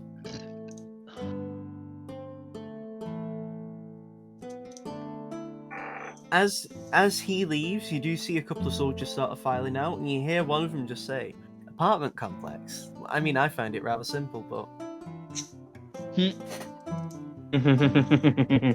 Enough with the dad jokes, Kaido. no. The rest of the second half of this session is me throwing puns and you being forced to accept it. But yes, you're all left to enjoy your food. If you want to chat now before you make tracks to Yuto, say no or forever hold your peace. There is no speaking, only can eating I- and drinking booze. Can I, like, do a sparring match with Aldain? I mean, that's up to Jack. I'm cool with it. Don't know why you'd want it, but I'm cool with it. He wants to test out his new lightning powers. Or their new Let's- lightning powers. You see, you want to make me thunderstruck and all. I was just curious. I just wanted to see how we can He's give gonna, everybody a sense of what I Aldain's can gonna be do. hit by and struck by a smooth criminal. Aldain's not a criminal, though. No. Dairon Yeah, is. Iron. Darren's the criminal, you tool. By the way, you know, is the storm natural or magical? Can we tell? Arcana or nature, whatever you would like. If I go with Arcana, it's a +6, but if I go with Nature, it's a +6. Well, the thing is, it depends. If you do Arcana, that means you're thinking based on what you know of like magic. Otherwise, it'd then be based on like the natural thunderstorms. It depends on the answer I give you. Well, I did Arcana to cover his base there. So both of you determine. Excuse me. Honestly, like, it seems unusual, but as far as you can tell, it seems like it's a natural thunderstorm. Right. Also, it doesn't help the fact that you're quite high up Hmm. compared to where you were before. So, like, you're a bit closer to the storm as well. It just seems like one that's moving quite slow. That's all. I reach out and I grab the lightning. Yes, and then you also have to deal with what Kuro deals with. Yeah, you don't get Looney Tunes powers that let you touch lightning. Not if Static I'm shot. made of rubber. But yes, so there is actually a little like area where you can both spar if you'd like. Let me just check. I'm gonna put on some fun music to battle to. Some music. Out of character, I kind of wonder if there would be a D&D build that you can replicate Luffy with. I'm pretty sure Luffy would be a fighter of sorts. A fighter or there monk. there are some abilities that let you have extra reach in your attacks. It'd just be a matter of, I guess, reflavoring it. Yeah, I'm Yeah. almost certain somebody will have homebrewed Luffy. Yes. Here you go. Oh, Mel. almost Here's- certainly. Someone Here's could probably the- homebrew the whole Straw Hat crew. So, Anish, Jack, Daron, make your rolls to start off Anish. Alright, just gotta click myself. I'll leave it up to you both to decide how you want to, like... I'm gonna go out on a limb here and guess that Siren's going first. Yep. Damn, you got half it. I mean, all I day have a you Why did physically I have a couldn't. negative modifier. Yeah, Give me you a second, physically I'm gonna- couldn't beat that. Let me type in the initiative thing, because for some reason it decided to then bring back all the initiative when it shouldn't have been there in the first. Either way, it doesn't matter. Darren's going first. Yeah. The surprise of no one. This will mostly be theatre of the mind, because... Yeah. Darren's not like Darren made a show of not having isolation out. Very clear, Okay, we're so- not using those. Yeah, Aldea's not gonna use Outrange either. This is a friendly spark match. Okay. Bonus action, insightful fighting, What roll do I have to make to counter that? deception. I have a really high deception. God damn it. I have a really That's high the wrong deception. shit. I have a really high deception, says the guy who fails his deception roll. To be Okay. fair, I have a 7 deception modifier. And Darren has an 8 to insight. What of it? So yes, now attacks against you are sneak attack worthy. Yes, Darren is not essentially unarmed and is gonna try to punch you, but channeling the lightning through their fist for shocking grasp. This does have advantage. Not like it matters because you still hit. That was a nat 19 if that was a crit. Oh, crit sneak attack and Aldane with that would have fucking ruined his day. Yep. All right, let's see. Does that hit us? Yeah, that hits. Even if I had a Shield of Faith up, that would have hit. You give. So what happens is you stand in front of Aldane and he waits for you to attack. You bring your hand up, lay it on the shoulder, and just go, "Hey." Pulling a Miles Morales, huh? It's a good movie, but yes, you do hit. Very good give me movie. Damage. It shouldn't be high. Oh yeah, higher level because you get more dice because you're a higher level character. Fuck me. 27. Aldane, you take 27 points of lightning damage as it just courses through your body. As blue lightning just courses through you. Oh great, we have a walking taser now. The moment that happens, Aldane, you just hear a voice in your head, a very familiar one. The Byaku as it just says, "Hey, how about we humiliate this loser?" Oh boy. What do you have in mind?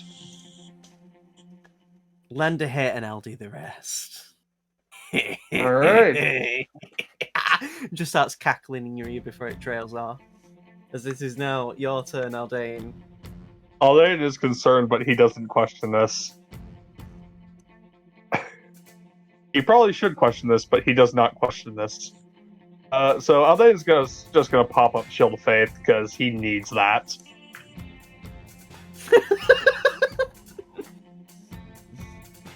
Look, you gotta keep in mind defense when going up against a rogue. Yeah. Also, you can't. Oh, that's right. Because the armor made of metal, I have advantage, Yeah. and you can't take reactions, Jack. Exactly. Can So I need the best boost to my armor class I can get. can Seamus get in with a little bardic inspiration? Give me a stealth roll. Ooh, hold on, give me 1 sec. Alright, well, while Seamus is doing that... Stabby. Nope, Misses. I figured as much. Does a 26 hit or does a 26 hit? Yes, but I'm on a candy dot. Wait, before you Having do the that, damage. Aaron, let me just check something. Yeah, so I'm No. not gonna try that. So you make the hit, Aldane, and the moment you do, you slash Darren across the shoulder, and immediately ice just explodes from the wound as you get to do a level 3 smite. Ooh, level 3 Divine Smite. Nice. Without taking anything from your slots. That's what, 3d8? No, it's more than that, isn't it? It'd be 48. 4d8, yeah. Fucking hell. That got utterly neutered by the 2 1s. So how much is Fun that? f- That's still, like, 23 damage, though. On a single attack. You just hear in your head, Aldane, "Oy vey, come on!" I don't know why I'm being Jewish, but yeah, let's go with it. Yes, a Jewish white tiger. Okay, my turn. And I try the shocking grasp. Gotta hit him again. with some chutzpah.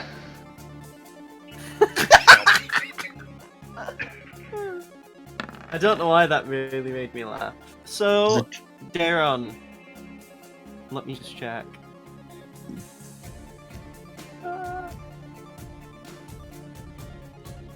Yeah, okay. Does a 20 hit? Okay. Nope. So the moment you reach out and try to touch Aldane, because it's actually starting to slightly rain, some rain falls on Aldane's armor where you're about to touch, and ice just immediately shields the hit, and then blasts off, as if to protect him. I don't can't like tell it, if maybe that's it's you or from the the- Biak. I have no idea. As you both are just battling, Felix, are you watching this? Yeah? You just hear in your head, these two are fucking... oh, of course. Also, hi. Hello, Felix. It's good to talk to you again. Hi. Well, it's not long ago Is since we Seamus last getting talked, but anything? it's always nice to hear from you. You actually do hear some at Seamus, and you just hear, if you're going to cheat, you should at least be good about it. Try again. The next sneak attack, the next stealth roll you have, Seamus, to do anything has advantage. Oh, just anything in general? So what if I just don't want to interfere with the fight anymore? And then nothing happens. Cool. Oh, By I'll the just way, save that advantage. I move away. Like, I actually move out of Aldane's range. Actually, let me do the show spell description because I want to check. Oh, start of its next turn. Right. Okay. So you missed the thing. Aldane, it's your move. And I think I'm like I moved 35 feet away. Yeah, you notice as Darren backs away, they move surprisingly quick, and they're actually a little bit out of your range.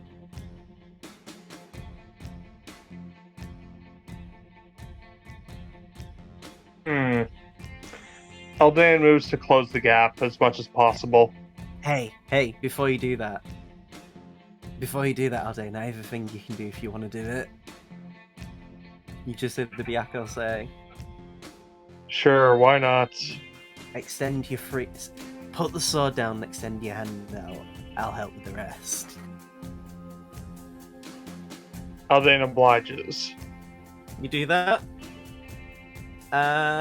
As you extend your hand out, you just feel a gust of wind coming from behind. As it suddenly just shoots out ice. Daron, give me a Constitution saving throw. That is better than your spell DC, isn't it, Aldane? I'm pretty sure my spell DC is like somewhere in the 15 to 17 range. It's 15. So give me 4d6, Aldane. 4d6. So that's how much cold damage you're taking, Daron, but you've beat the save. Mm-hmm. So you take half that.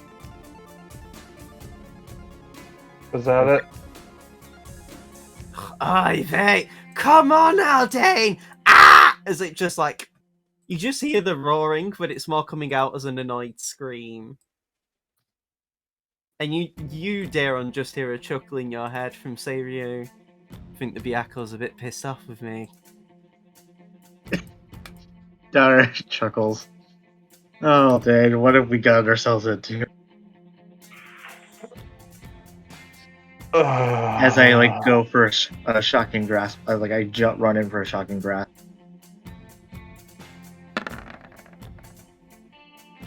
$23. Yeah, that just hits.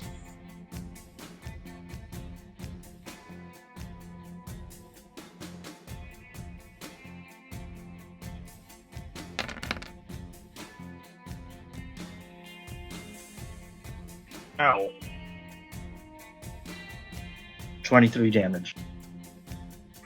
23 damage. Yeah, that's a lot. And then I back away. So, fun thing, Daron, the moment you try to back away, you actually find yourself struggling as you see bits of snow forming around your feet. So you only have half your movement. God damn it. Also, I need to make a con save because concentration. Yay! Yeah.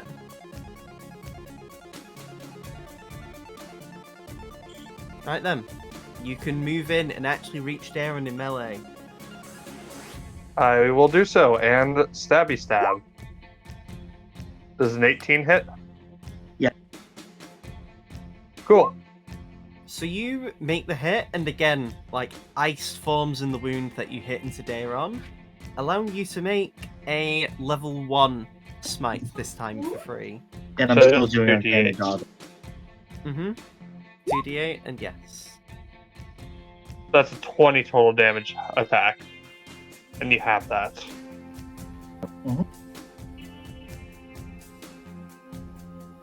I am bloody.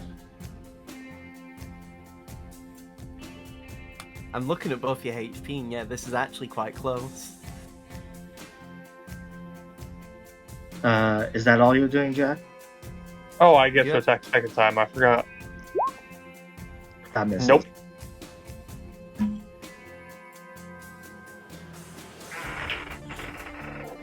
Okay.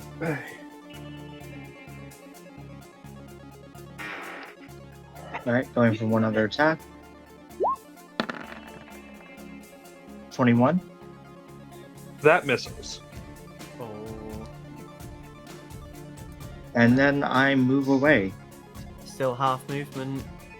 But I have bonus action dash. It's still... Let me see how far. Oh yeah, so the first 10 feet of Aldane is right around Aldane is half your speed. Mhm. So you still dash away, so that would leave you what? You'd have spent 15 feet to get away from Aldane, which would have then been 10. You spent 10 feet, which would have been 20, which would have left you with 15 feet. Mm-hmm. But since then it's you- a dash, as that well. would be Yeah, so it would have been 50 more. feet total. Yeah. Which means then Aldane would get within how long? Right. Okay. Yeah. All right. Just for the theater of the mind, as you sort of like, all trying to fucking kite Aldane, I guess. Look, it's my bit. Let me. Maybe you should add CH to the word bit, because that's what you mean right now. A bitch is more like I have jokes. So in your head, Aldane, you just hear, hey, if you want to chuck a javelin at him, do it.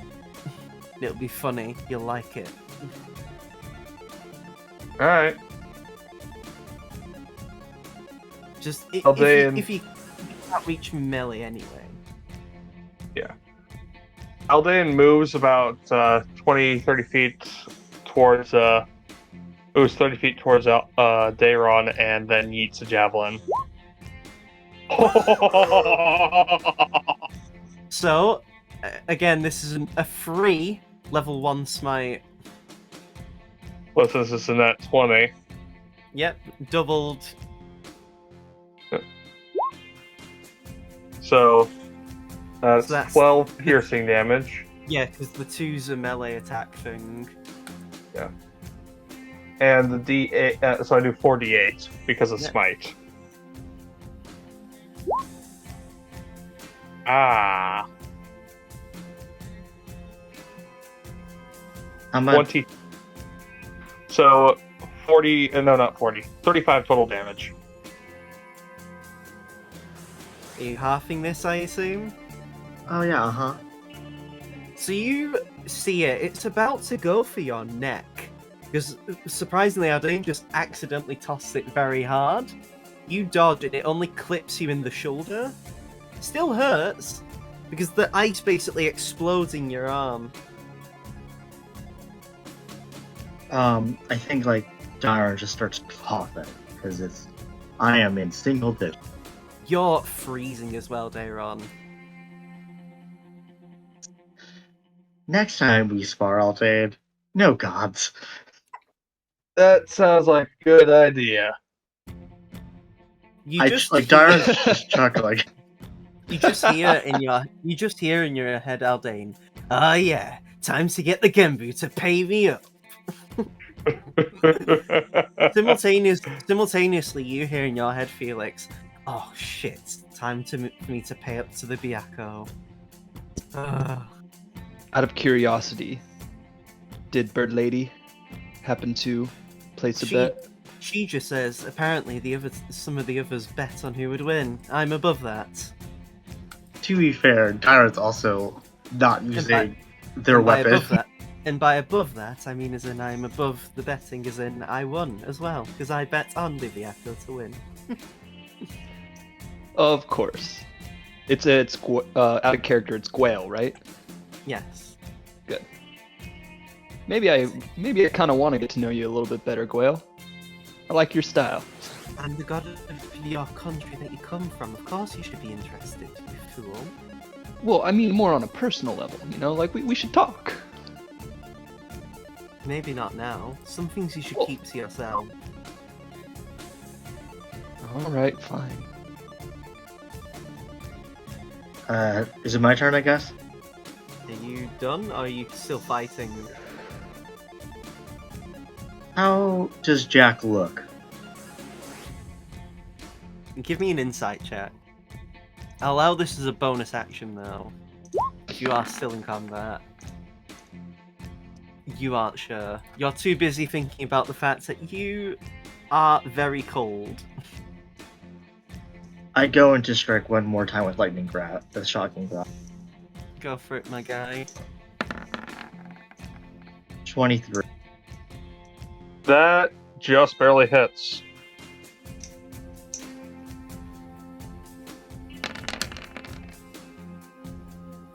You hate me. Oh, the choke! The choke! 15, and you have to do skill to fit. Yeah, I'm sorry, was that last bit? You have to do concentration and shield of faith. Yeah, you pass. Yep. Down. It was worth a shot.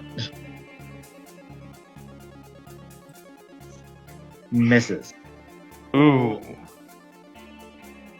That hit Nope. and I'm down. No matter what you do. This time you don't get a smite. Yep. You just hear in your head, nah, I'm a beast of prey by nature. This isn't fun anymore. I've already won my bet. And you just hear him like cackling as the voice fades away, and all of you begin to hear the voices fade away. Mm-hmm. I just whisper, I just say like, sorry man. It's Save fine. it. It's fine. Byaku's a dick. Leave him. So if You we're just done, hit- if You we're just hear done, like hoots and hollers from the others. so if we're done being the gods' playthings, can we move on? We should probably be heading to Yuto by now. Yes. For once, my son makes a very good point. As you see Shitara, who's actually like grinning as he sees a few people giving him money. He also joined in. He also joined in the bet, and he's got like a bag of coins that he's like shaking to his ear and like, oh yes, as he pockets it. To be fair to anyone who understands, he is kind of a beast in one-on-one combat. Yeah, he's a tank. True, You but see also Hayate- Dairon He beat- wasn't he using beat Brick. any weapons. You see Hayato, and he's just like, Barrow was using god powers, though. it's good to see that you're both. So were you. It's good to see you're both very well prepared for the fight ahead. Mm-hmm. It helps to learn what you can do, right? Yeah. Indeed. Seamus thinks to himself, I wonder if Gwael can give me power-ups. Captain Seamus with a literal flaming guitar. Oh, I already have. I already You're have your own ideas. guitar. The guitar from the road. Oh my god. I Yeah. already have ideas for you guys. Don't worry. It's going to be very fun. Yay. But for I am now, excited.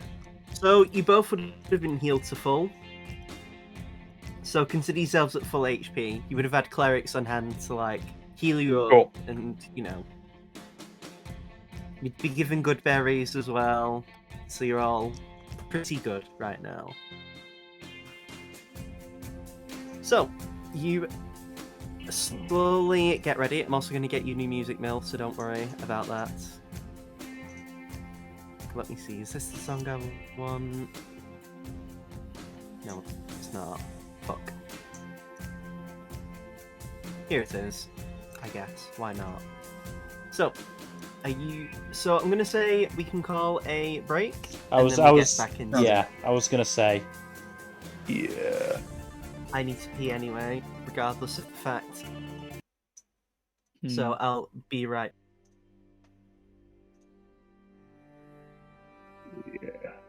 Yeah. That could have gone very different. Yeah, it really could have. It was a pretty even fight, all things How close considered. were you? I was down to 12. Okay. If I had missed If I that second hadn't- attack, it's likely you would have won. Yeah, if I hadn't choked just at the end there. It was a close one.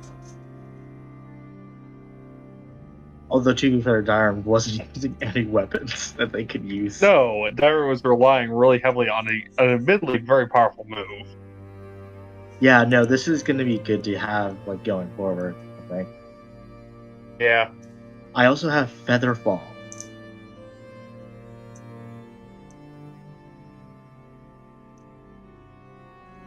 Because of this now. That's a good one. So I can choose up to 5 creatures, and we so we don't die for falling damage. That's good.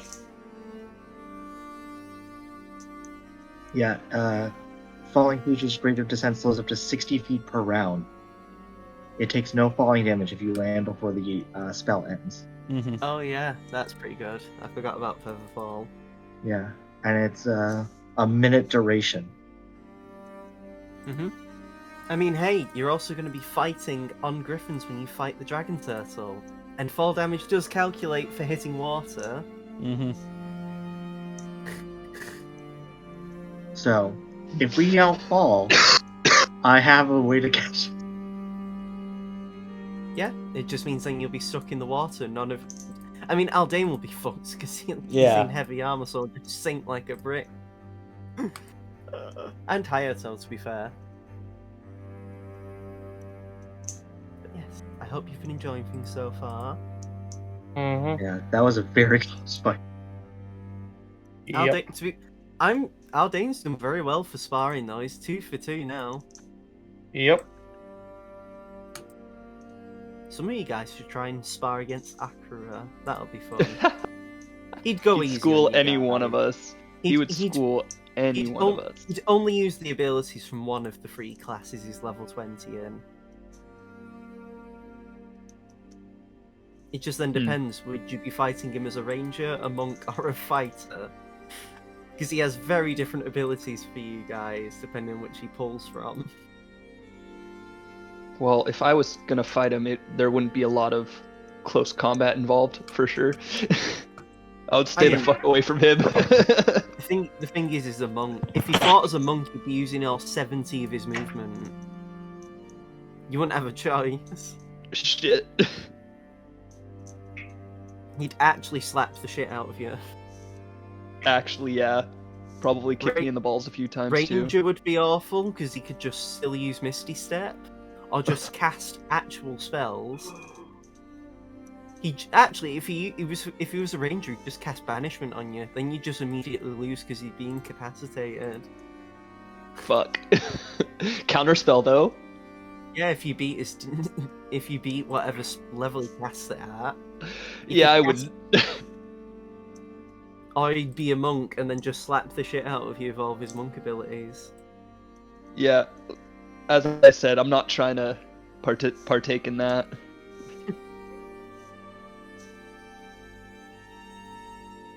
But yes, what do you call it?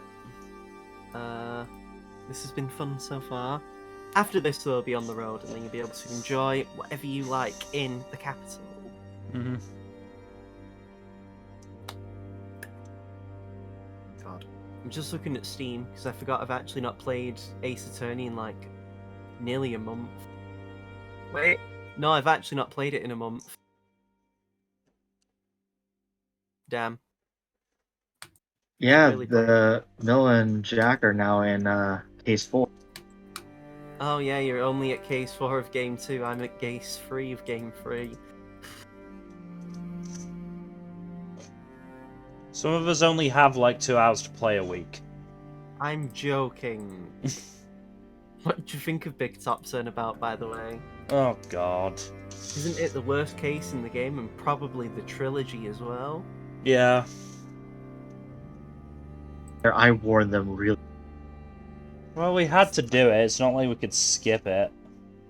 Yeah.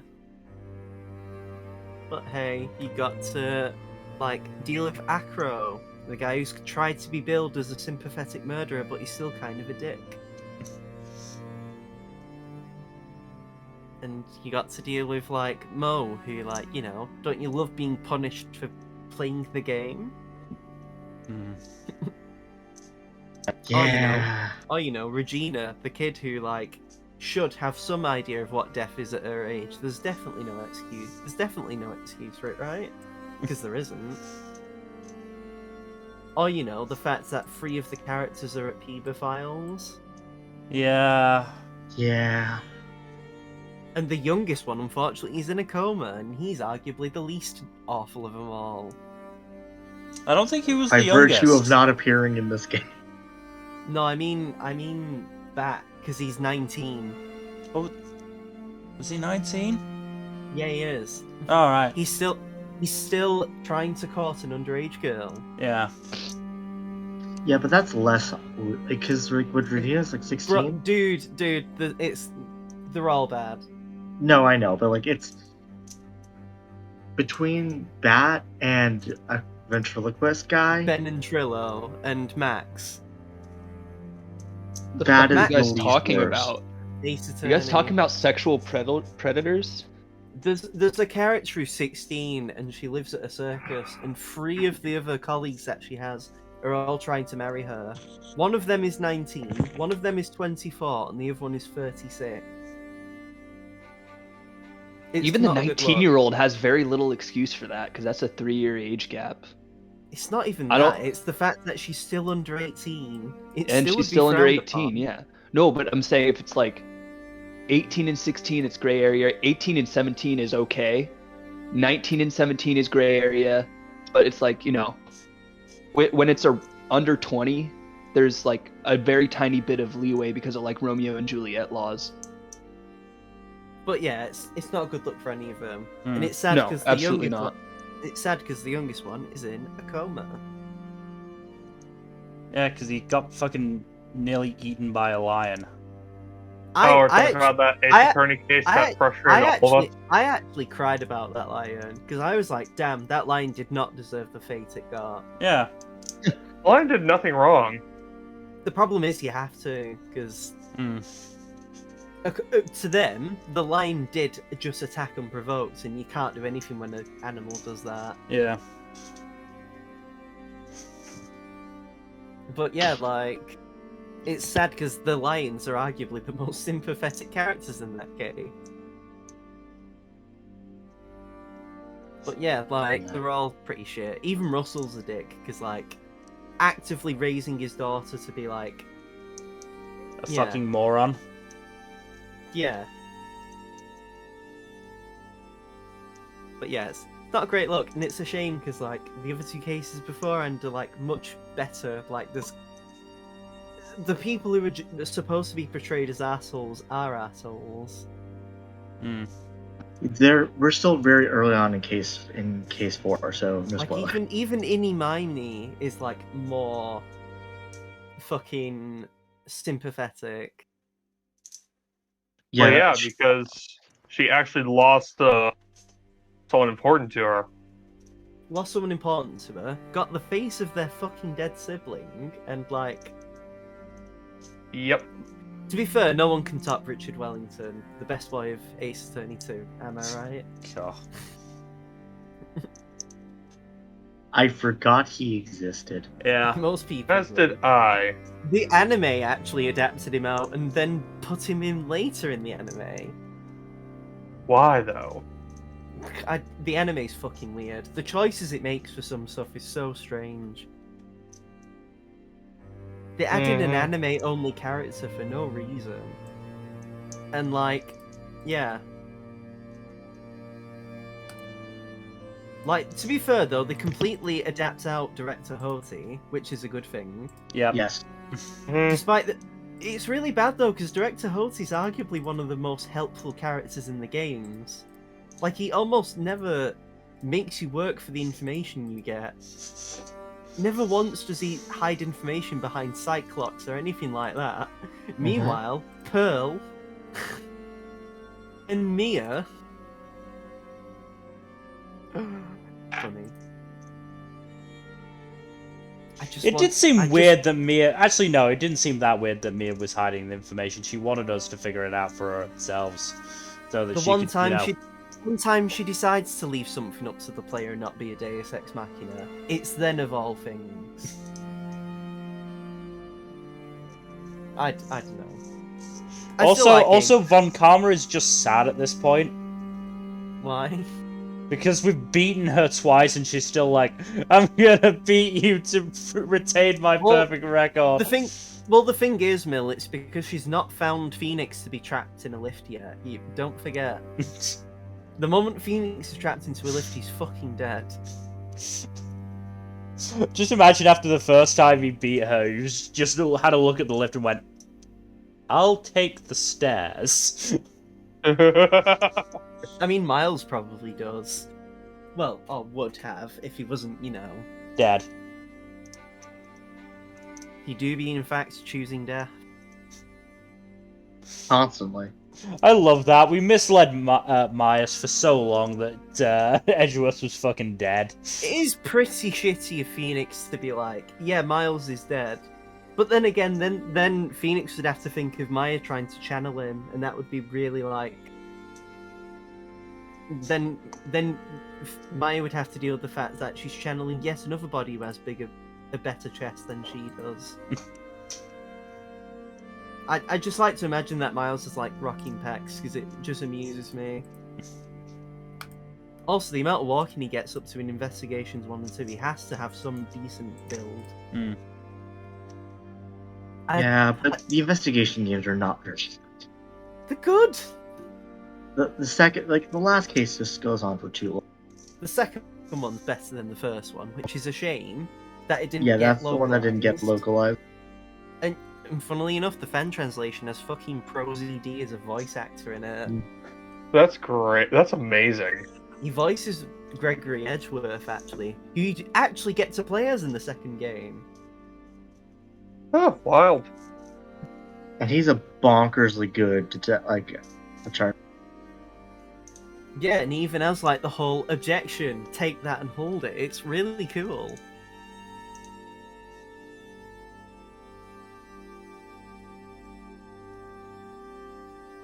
But yeah, like I just want the Apollo Justice trilogy to be put on Steam. Just fucking do it. Like Apollo Justice is so fun. I actually like him more than Edgeworth. I just identify more as Edgeworth is the thing.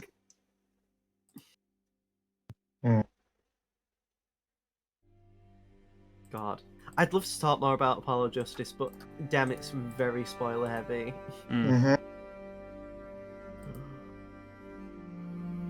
Yeah, I have no idea what you guys are talking about.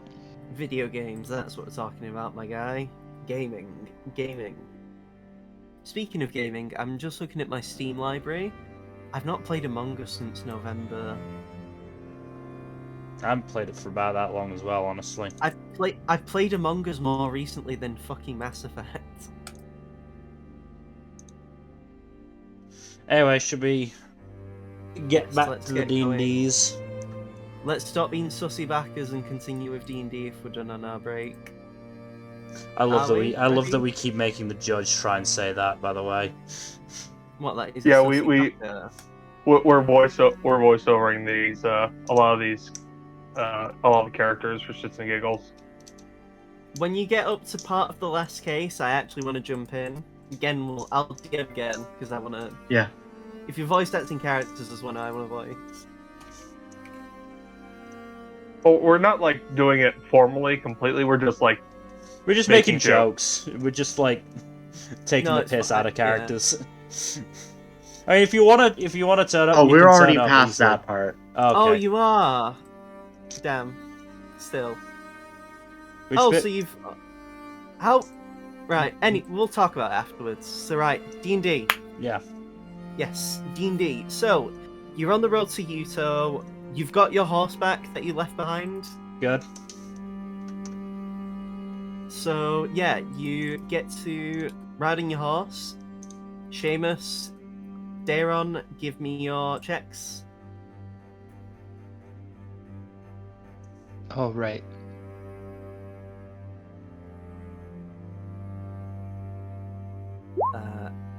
Handle those animals, vehicle those lands, as it were.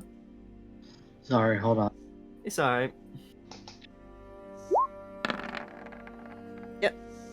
You get on the horse, no problems whatsoever. You do notice, actually, as you get closer to Yuto and, like, see it in the distance, the cloud seems to be sort of going away from there.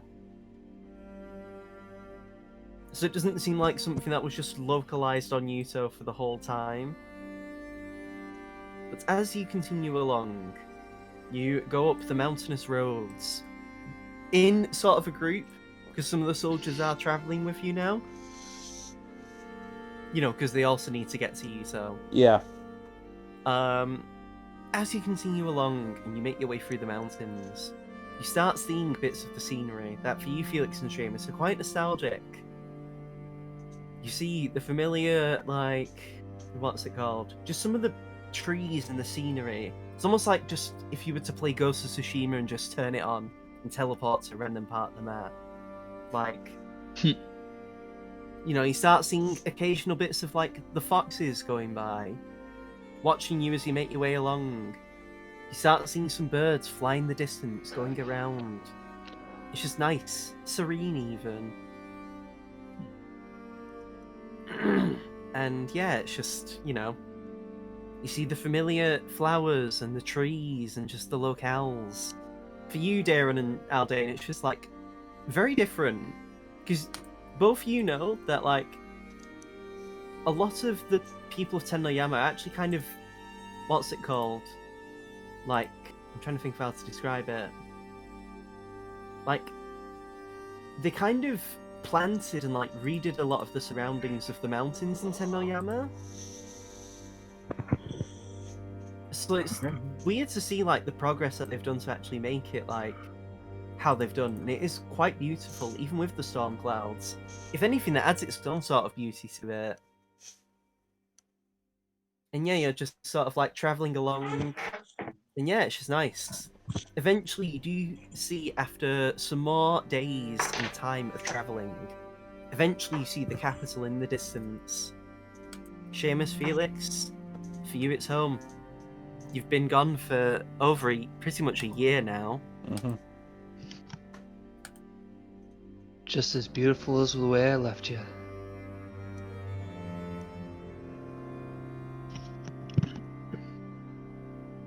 You actually do see Hayato look into the distance at the country and just beam a proud smile. And yeah, you make your way there. You find yourself at the large torii gate that stops you from entering the city, as you see some guards who pretty much only are stopping you just to check that you're all, like, that you've got your stuff.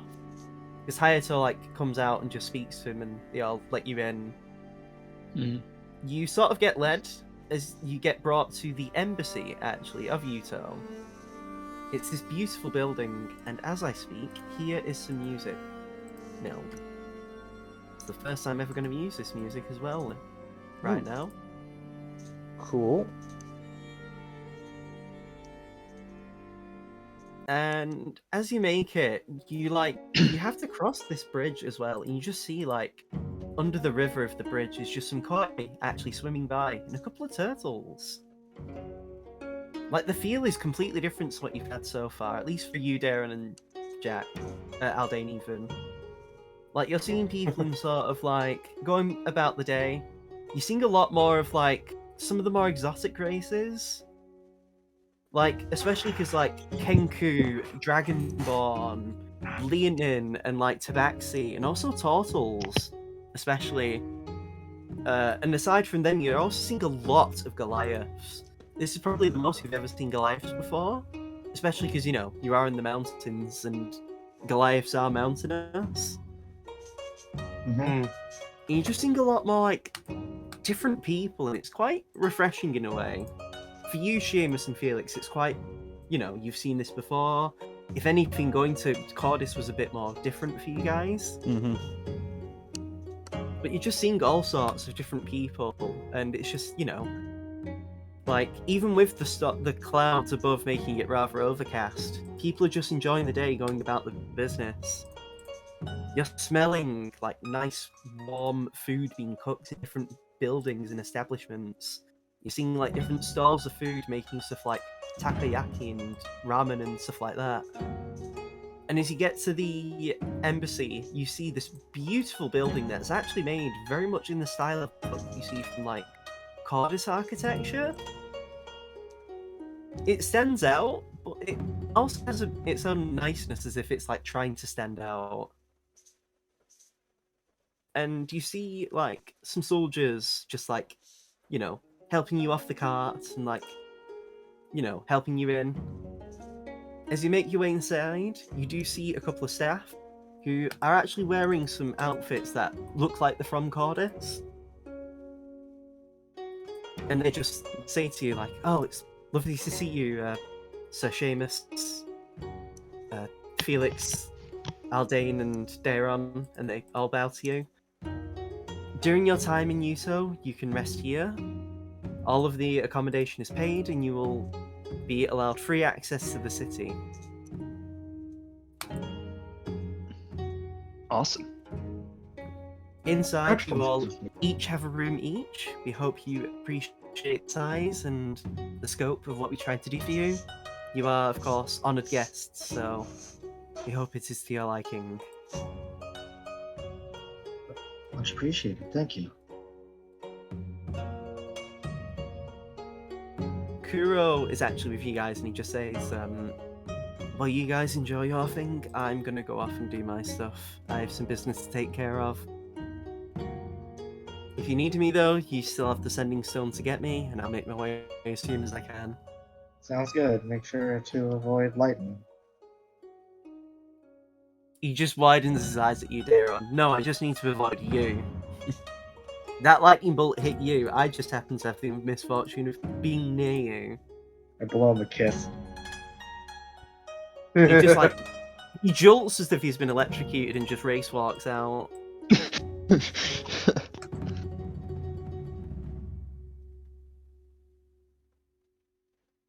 And so yeah, you are given free reign. Currently, I will say you're in actually the. Let me just check. You are currently in the Suzaku district, which is like the district of entertainment.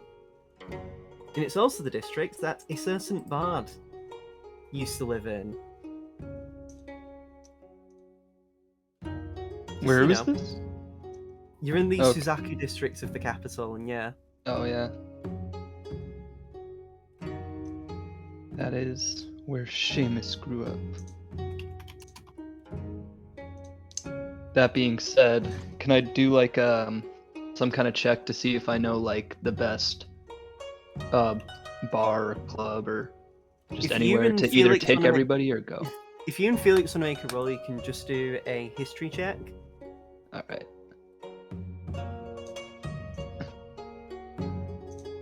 I'd say with advantage because you've not really been long since you left. It won't help me. Felix, you were too busy enjoying other parts of the entertainment district of the city. Seamus, you know a fantastic place. Let me get the name for you, and it's not Opportunity. Don't worry, I'm not that fucking stale. It is called. Let me just type it out. I don't have my hopes up, Kaido. Fuck you.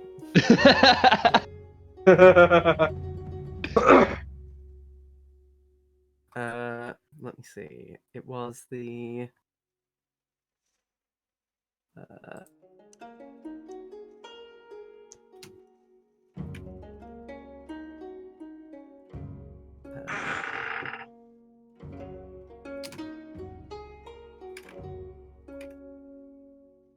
You know what? I completely remembered as I'm typing this name. I can't remember how to spell restaurant because it's so fucking awkward.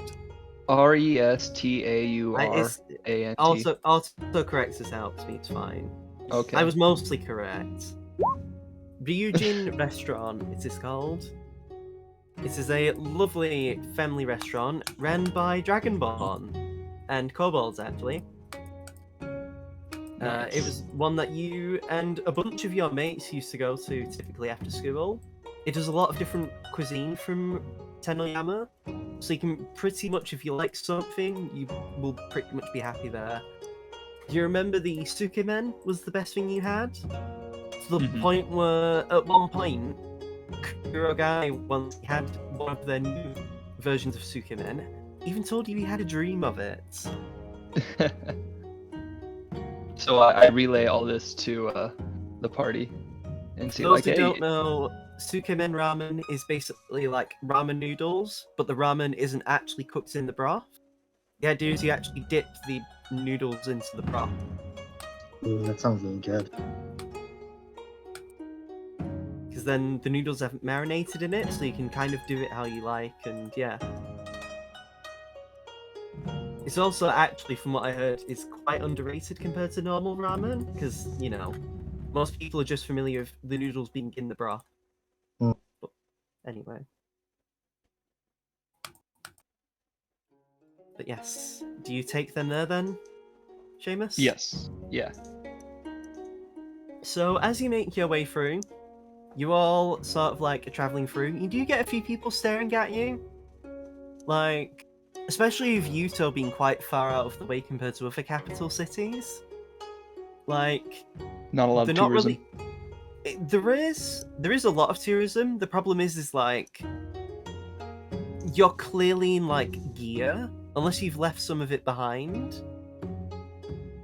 Like a lot of you do hear some people like saying, "Oh, that maybe they're here to deal with the thing off the coast," and some people like, "Yeah, it's probably it," especially because they came here with Lord Kurogane and of course the Peak Soul and you know just stuff like that. So people have probably already pretty much got an idea of what you're here for. You do see a few people though who like Seamus. Actually, like you do recognise quite a few of the people, especially because you lived in this district. Mm-hmm. Where you just see a few people like, "Hey, Seamus, what's up, my guy?" And just you know. Oh, hold on. I might have a gift for this.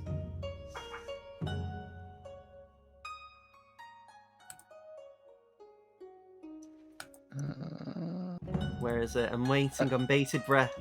I don't have a gift for this.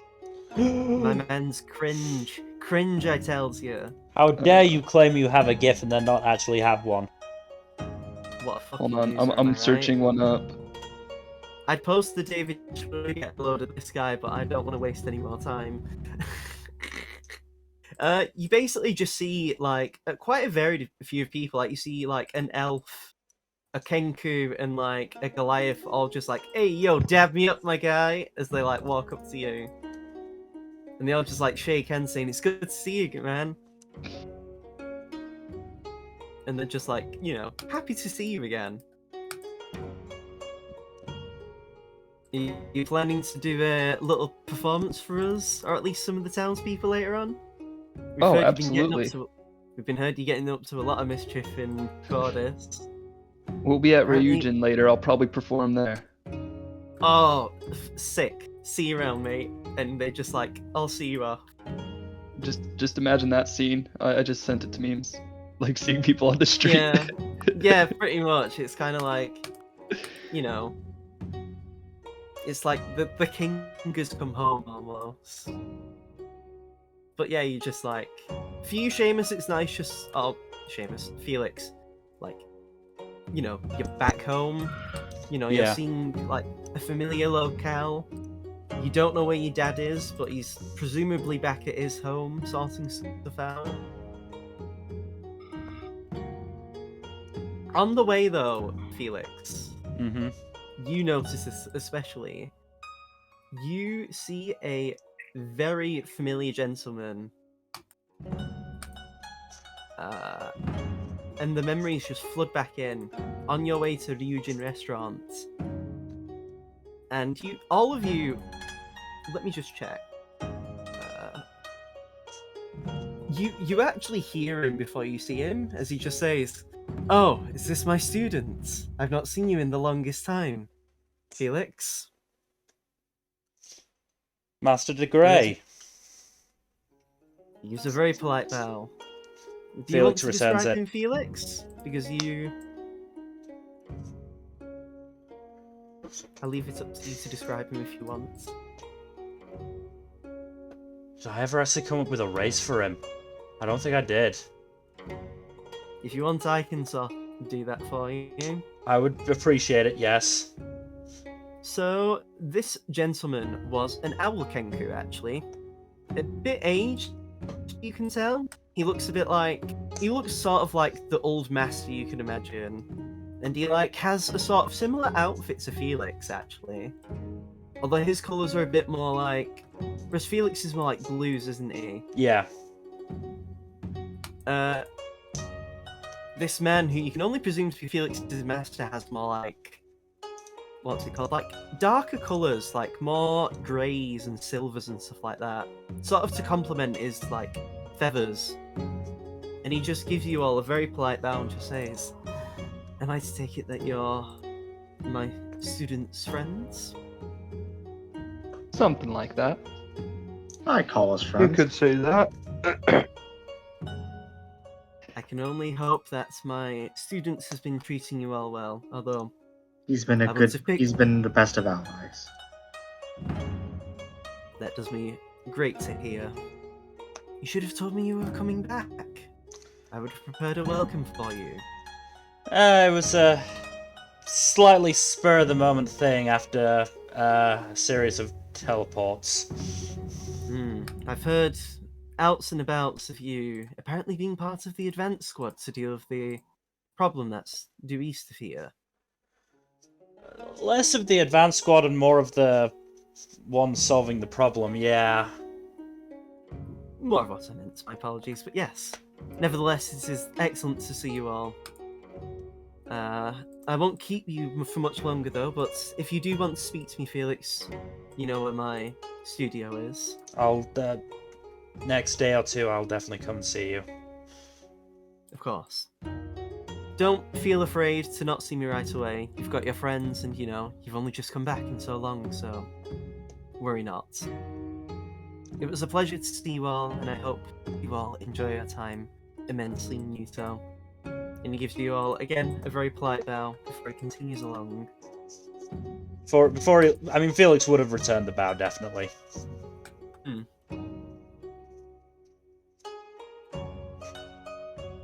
Seamus turns to Felix and says, he seems nice.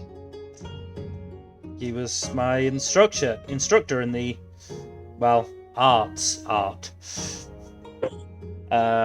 He was the one who encouraged me to travel in the first place, so I'm very grateful to him. Well, that's good to know. Seems like a very honorable fellow. Glad you were taught well. So I would, if you do, end up talking to him again, I would advise, don't mention Black Rain. Heard loud and clear. It's not my story to tell, but just, it would be better if you don't. Seamus earmarks it to absolutely ask him about it if he sees him again. So, as you continue along, you smell the restaurant before you see it. When you get there, the building is quite large, as it should be, but it's this beautiful black wooden building. And you just see the tatami door slightly ajar, letting the air waft out, and you just smell the beautiful food that you're about to enjoy. And at the entrance, you see a very friendly-faced green dragonborn gentleman.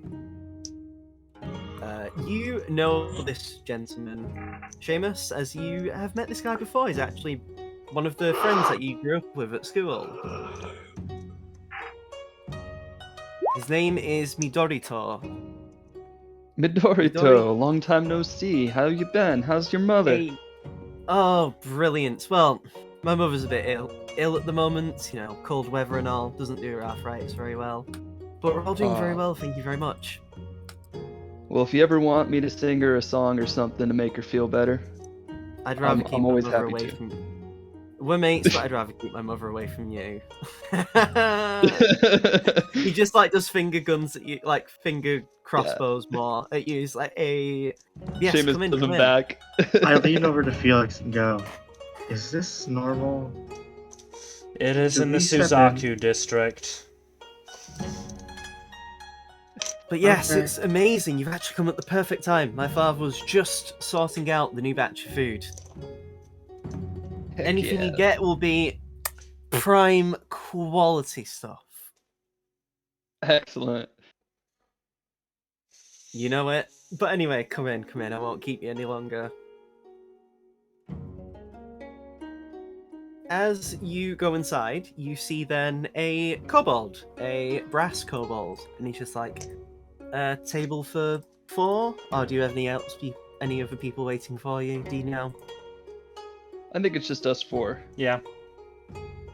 He nods, and he leads you to a booth, actually. Very nice one.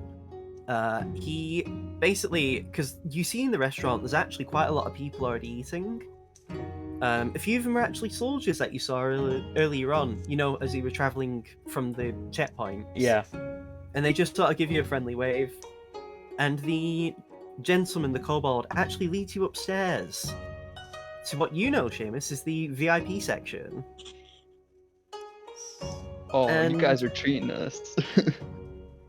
Hey, what can we do for a friend of the family, the kobold says as he gives you a grin. All the staff seem very friendly. Like, you actually see a few of the waitresses and waiters like this giving you all nods, Seamus. They do remember you quite well. And yeah, as you get led in, you get taken to the upstairs, and you just get this lovely, excuse me, this lovely seat that takes you, like, right to the window, actually out the front entrance. And you can sort of open the tatami the tatami aside, so you can see outside. You can just see the hustle and bustle of the outside and just the nice air coming in. This is a more eastern restaurant though, so for you, probably Aldane and Darren, it's a bit weird knowing that you kind of like don't have chairs to sit on really. That should be fine. Seamus immediately lounges down and kind of looks around to gauge everybody's reaction to, I guess, his pull in the area here and like how people react to him. A few people, because the VIP section has more like rooms, Mm-hmm. so it's more private. Because a lot of people do actually rent out the rooms for like parties or gatherings. Oh, I just mean like in response to like I want to gauge the party's response to like kind of Oh right. the events leading up to us sitting down. Should I insight? I mean, it's up to you. I mean, it depends. How does the party feel actually? So like, how famous Like, and how James is high tier is this restaurant? Like, how big of a deal is You- it that we're in the VIP area? You've heard really good things about this place, Felix. You've heard like even your father's gone here for like official public stuff. Mhm. Like he's actually even because he is a teacher by trade normally. He has actually like even treated some of his graduating classes to here, Yeah. and he's So it's one of them like you've also heard good things from just like osmosis. Food is very cheap, but the quality you wouldn't expect it to be. Like it is very much about like not compromising on quality. And like yeah, it's just one of them like you've always been told from people that like it's one of the places you have to go to if you come to the country, and it is like it does live up to the hype. So it's very popular and therefore would probably be very hard to get a VIP reservation. Yes, it is one of those where like it's one of them you have to book quite in advance.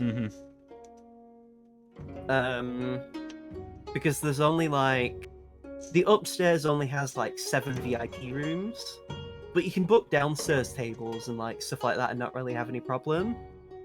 But if you want to book like the VIP sections, it does usually cost quite a bit, and again, you have to sort of do it in advance. Then yeah, Felix will be pretty surprised as he lowers himself down into perfect sitting posture. You all get handed these very beautifully crafted menus that even like have a few for some of the more popular items are the ones that the chef wants to recommend. They even have like a beautifully drawn illustration of like the food that for you, Seamus, actually looks accurate to what you get in person. Like it's not one of them you see a McDonald's burger, and when you actually get it, it's like half the size. Like it looks, miserable. Yeah. Like this again, it lives up to the hype and then some. You see the menu's changed a bit. Like the chef is recommending different foods to what you had before you left the country, and there's a few newer options that you've not seen before. Ooh. Oh, and Felix mentioned sitting down in proper posture. Seamus does not. He kind of like lounges down and like looks at the menu while he's like pulling out his lute to maybe like play a few notes here, or lyre, I mean. But he's looking at the menu, at the new stuff, and immediately picks out a couple things that he's wanting to try right away from the new stuff. What's on the menu? A lot of it would be more Eastern Asian stuff. Like it isn't really just Japanese, despite the fact that it's a Japanese named place. Give me that bat stew. Not like it's not like that, but it's more like, you know, say you've got like your katsudon, your ramen, and then there's other things like katsu udon sounds really good. You do see an illustration for it. It is listed under one of the chef classics. Well, Dan orders that. Dara just kind of orders ramen. Yes, very good. And what about you? He looks to you, Felix?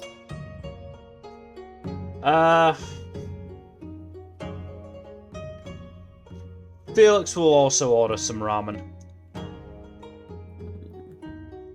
Alright then. Thank you very much. Don't worry about payment. He does look to you, Felix, Aldain, and Daron, just because it seems like you can tell that you've not been here before. The payment's sorted at the end of the meal. For now, just enjoy your time and we'll bring it up shortly. And he elegantly leaves the room, leaving you to sort of relax and enjoy the atmosphere. Yeah, the actual room is quite beautiful. Like, you're onto like lovely tatami furniture. The middle of the room, sort of where you sat at, is this lovely carved ebony table, and it has like really beautiful like dragon carvings in it as well. And yeah, it's just a really nice room, to be honest.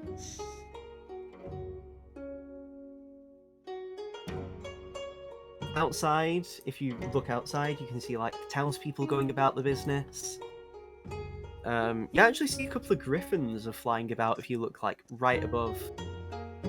It seems to be the guard, you know, keeping out patrols and watching over people. Yeah, just a lovely time. So are we pointed in the direction of either the Byako or Genbu districts? You'd know where they were to get from here, both you and Seamus. So you could easily, like, once you're done, you could sort of like go where you need to go without any issues. As I said, it's more can we see them from where we're sat, or like out the window? I mean, because of where you are, like in the capital, it's a bit hard to see just because of the buildings nearby. All right. It's one of them, you kind of like in the heart of the city, really, especially in like one of the more busier districts. But otherwise, you do get quite a nice view. Like, you do see across some buildings that are smaller than others.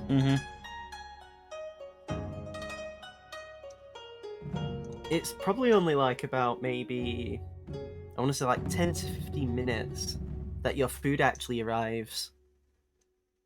You see several kobolds, none of which are the waiter you had, but you do see several of them, each with their own tray, gently laying it down in front of you with your food. And it just smells divine, honestly. And it looks divine as well. For you, Daron and Dalding, there are chopsticks on the tray that you get, but you also get a knife and fork. And a spoon for you, Daron, because you are eating ramen, obviously, as you would need that. All of the kobolds promptly bow, and then immediately leave without uttering a word.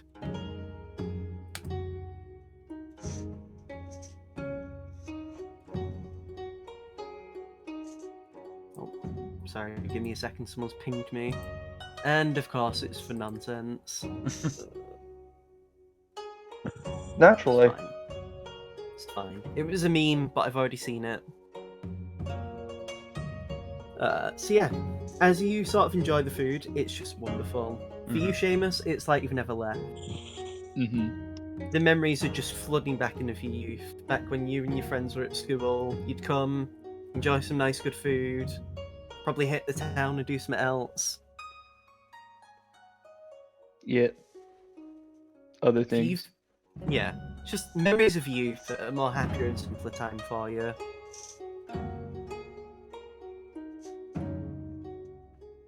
As you're sort of like eating, well, actually, what's all of your passive perception? 23. You would 22. immediately notice. You would immediately notice. 13. Felix. Okay. Aldane, what's yours? It's like 14. Oh god. It says a lot that the elf who has natural perception is also got the worst. I don't have very high wisdom. Yes, you don't. Fair enough. So, Daron and Seamus, as you both, like, your eyes sort of find yourselves catching something outside as you're enjoying your lovely, lovely food, you see, what's it called?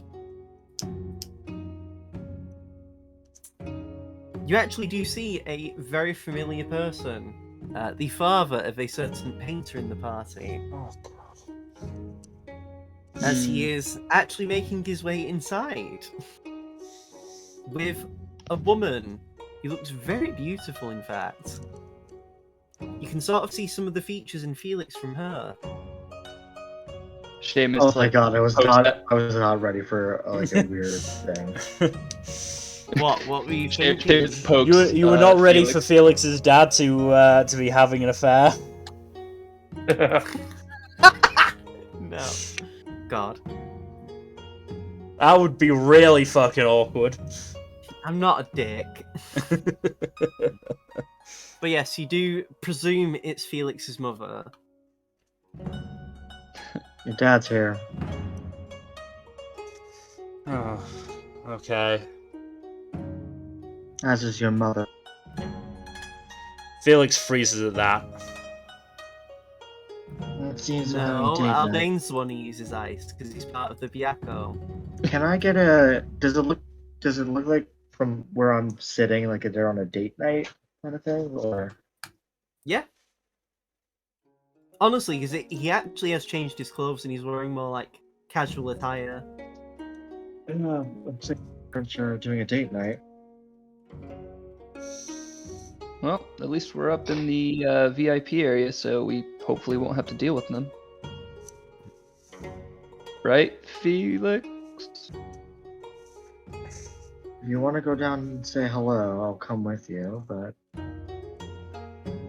No, I'm not ready for that conversation right at this point in time. I was going to do it after the meal, but it seems that might not be the best time.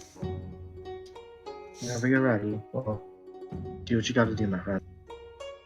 Also, Daron and Seamus, you find yourselves looking out the window again. You are certain you're both being stalked. You see a black turtle who you're very sure you've seen before, Oh god. walking into the restaurant, walking actually out of the restaurant, sorry. And it looks like you know this, Seamus. He's walking to what looks like the local, like, mahjong parlor. You may have a Raj. What's the turtle's name Ration. that I am forgetting? Ration. Rash. Ration. It seems we have another ration in Tenno. That's I'm just starting what to I think needed that he today. really does have a bunch of brothers that are everywhere. My man's Would not be Mr. Worldwide. Otherwise, though, you enjoy your meal completely unbothered.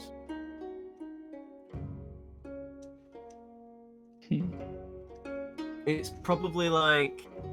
So I'm gonna say, do you leave immediately or do you like relax after you've eaten? We'll relax for a little bit. I think Seamus wants another round of drinks. Yeah, you actually do get because you know, Seamus, the first drink each customer gets in the VIP area is actually for free. Mm-hmm. So the next round you would have to pay, but yeah. Yeah, Felix isn't leaving until his parents leave. He does not want to have this conversation. He is going to have a conversation. He just doesn't want it to happen in the middle of a restaurant. By the end Oh of the, boy. By the end of the session, Felix has changed his permanent address to this very room. This is my life now. I live in this restaurant. I get nice food. I get nice drinks. Dairo just gives Felix the play-by-play of the date. They've even given me a job. No, you won't be able to see because they're downstairs. I know, but it'd be really funny if Dairo just gave the play-by-play. Put it this way, if he had to, Felix would just cast Pass Without Trace and then Misty Step out through the window. I'll ask then, how long do you stay? Or how long does Felix stay? As I said, he definitely I'll tell you now, wouldn't leave before his parents did. I'll tell you now, it'll take at least an hour. Then he'll be staying around for an hour.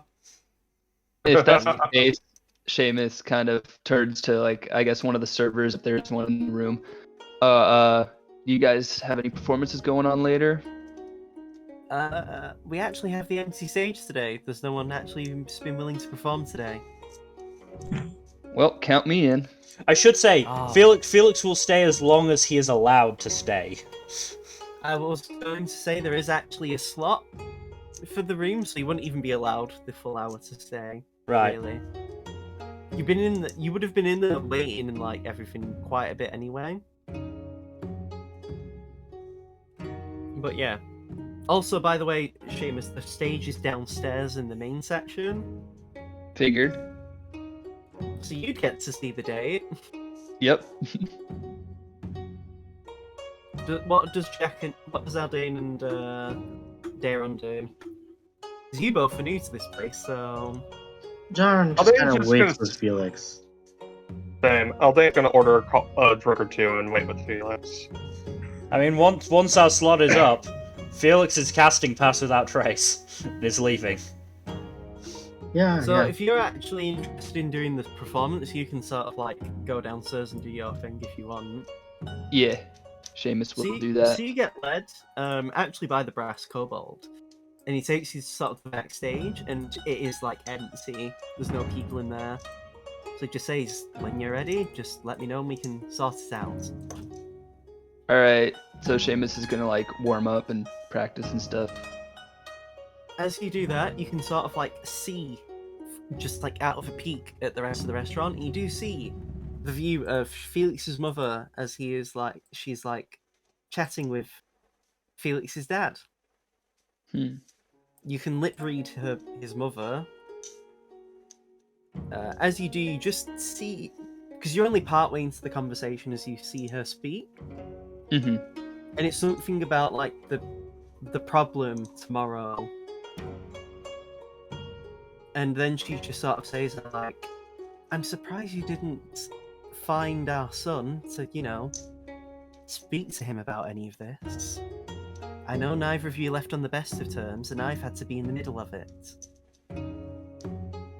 And you just like, she waits as he's speaking, and she just waves a finger near his face and says, "No, that's not good enough.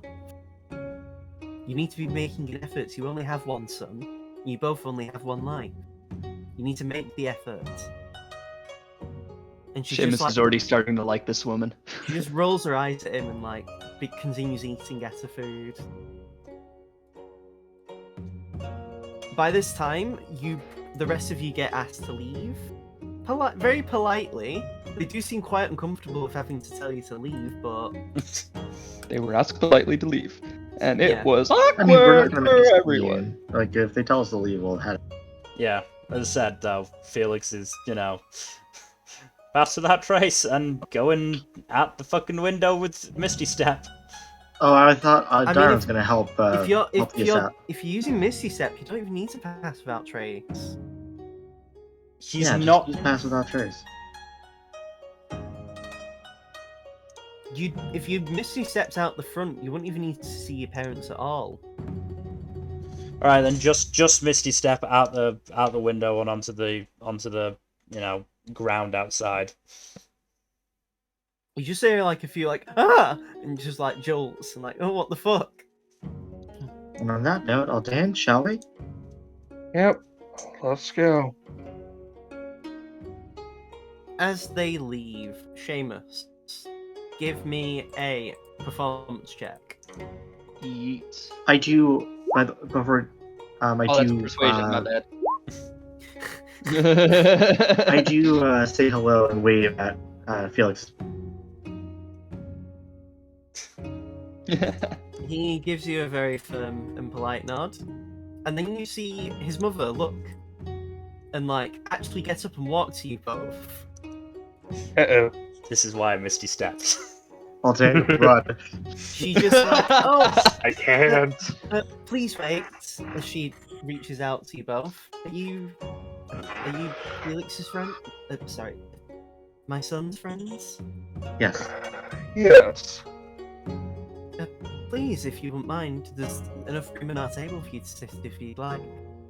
We You were just actually see- on our way. you We ju- actually as just. she- As We she would never- gestures, you just see Felix's dad, and you just get the same level of like dislike Felix has when you talk about his dad, as he is having right now, and he's just like, "Please leave." He mouths at you We just for finished eating. all of our sakes.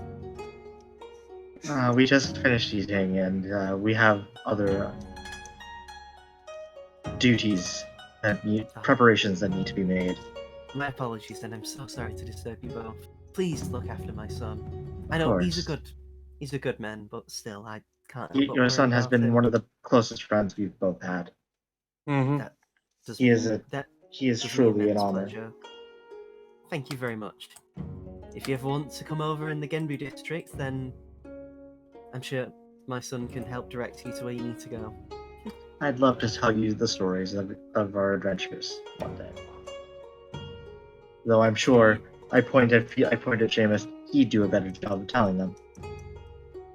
Oh yes, the Pink Soul's friend. I've seen him before.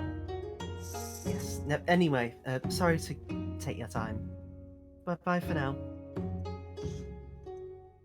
She makes her way back over, And I as just she- lead over to Aldan and I just go, run. Before you get to leave, you see a hand from one of the staff, and he just says, "Sorry, could you please pay for your food?" Yes. It's so you got the first 3 rounds, that's fine, but the second round was pay thing. Darren didn't drink a second drink. You ordered this, you ordered that. Where's your friend, the elf? We'll be paying for them. He just nods as if like in understanding. I see. It all culminates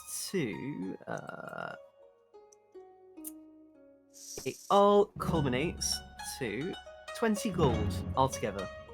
Darren just pays. We hope you enjoy your day. Thank you. You as well. As you leave, as you see your friends leave, Seamus, you get to do your performance.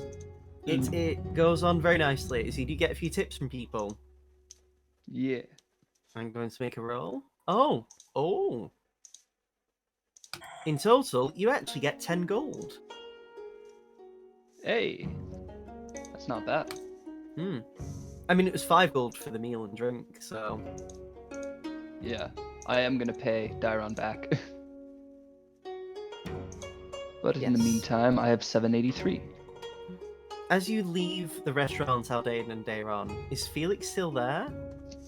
Felix would have waited for them out of sight of the doorway. Yes. No. I assume you go over once everything seems fine. Yeah. Yep, you do. And you see Felix approach you both. So, mind telling me what I just almost walked into there? You wouldn't have seen what happened, Felix. I would if I could. Your mother tried to make us sit down with your father. Oh, Yeah, that's sort of what I expected, and why I didn't really want to, walk past them right here. This is, as I said, totally fair. there's a conversation that's going to be had, but having it here is not ideal. If your mom ever tries to corral us again, I don't think my excuse of preparations for the coming battle is going to be sufficient. The conversation is happening tonight. As I said, I Okay. just didn't want Is it to there be anything public. you need to be aware of with her? Yes, I mean, there's nothing. She's a perfectly fine woman. She's not. Something about that just really tickled me. All So, she'll do. I'm sure All she's she'll do is talk your ear off. But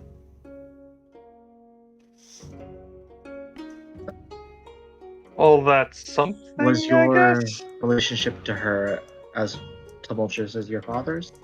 no, she was. Our relationship is good, which is sort of the reason this conversation needs to happen in private. Good. Okay.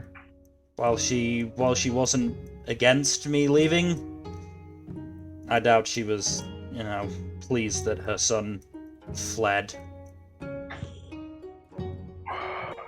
Like a bitch. No one says that. I'm just saying it for fun. Huh? Gay? No, that's not even remotely relevant. I know. Yes, so let's go back to the inn for a little while, and then I'll head out. Are you going to be okay doing that alone?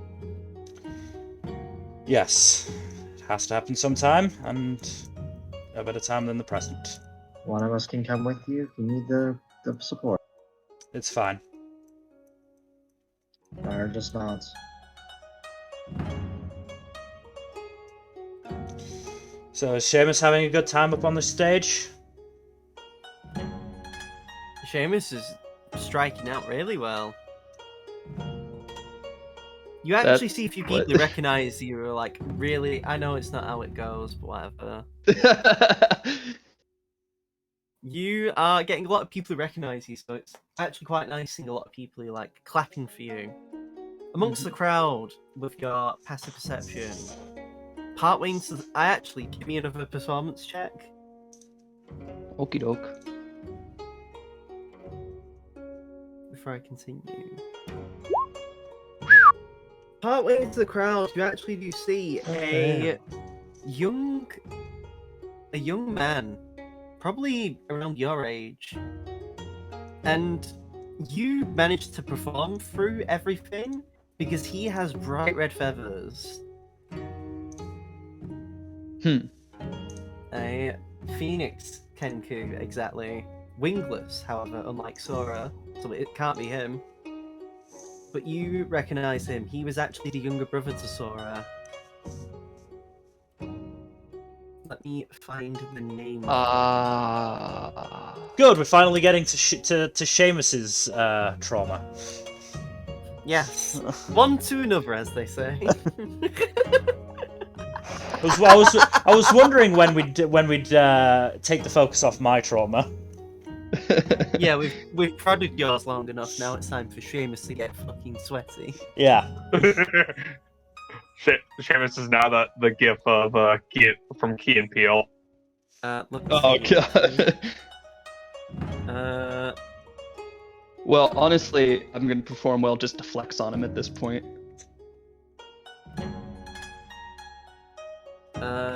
It was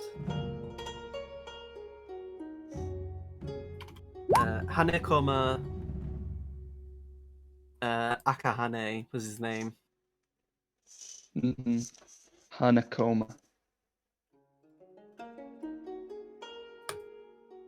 And yes, he is watching you like a hawk. Not right. Not the exact bird, but you know. Mm-hmm. But yeah, he just watches you as you do your performance. Yeah, you actually like do even better almost to potentially spite him. After all, No, given what his family did to you. Just to flex on him. Yeah. Yeah, just like you do see actually there are two women sat next to him in his booth who look like they're fawning all over him, but seem to actually be unhappy that their attention isn't. Oh god, there's an ambulance. What the fuck did you do, Kaido? I don't know. But basically, yeah, they aren't happy that you seem to be capturing his attention. One of them even saying like, "What, is he better than what we can give you?" see that- Oh, I'm gonna have so much fun with this. You can't see the other one though, but yeah, they don't look happy. Mhm. Yeah, eventually things quiet down. You do get several claps and a lot of applause. You do see the Hanakoma actually get up from his seat and walk. Not to you, but to the exit. And the lady's just sort of following him by like, wait, don't leave us! As they just like, you know, in heels, sort of like glammed up. Yeah. And yeah, they sort of just leave the restaurant and he slams the door behind him. You just see Felix's mother and father like, what's this deal? And You- when you Seamus hear like that- finishes the song he's on, he gives like a nice satisfied sigh, just like aha. Like that felt good. You do watch, however, as Felix's dad looks over and just like gives a small smile after he leaves. So he saw what happened too. Seems that way. I mean, you can insight to get a feel. But yeah. I'm gonna do that. Cause I'm sure he knows about like the whole feud between families there. Maybe. Yeah, he doesn't seem to be very. He doesn't seem to like Hanakoma. Oh, okay, good. So he just liked seeing him one upped. Yeah. Alright, I'll take that as it is.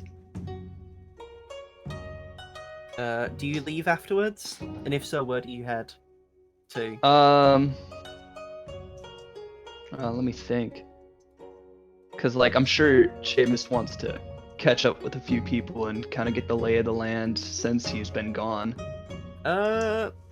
So like he's got to have some contacts still in the city, I would think. I mean, a lot of them would probably be split out, especially because like people have sort of gotten jobs now. Some people have moved house throughout the city. Mm-hmm. You know, like you kind of have to put out your feelers and sort of see where people are at. So I'll do that. This is when Seamus does what Dairon usually does. Yeah. Give me an investigation check with advantage. Oh, this is I'd not say. gonna go well, but let's With try it. advantage. Oh, actually, 16's not bad. So you find a few people, a few friends that you grew up with. What's it called? Like, there's a few people like doing stuff here and there. Like, if you were to like sort something out, you could probably like meet a few of the guys.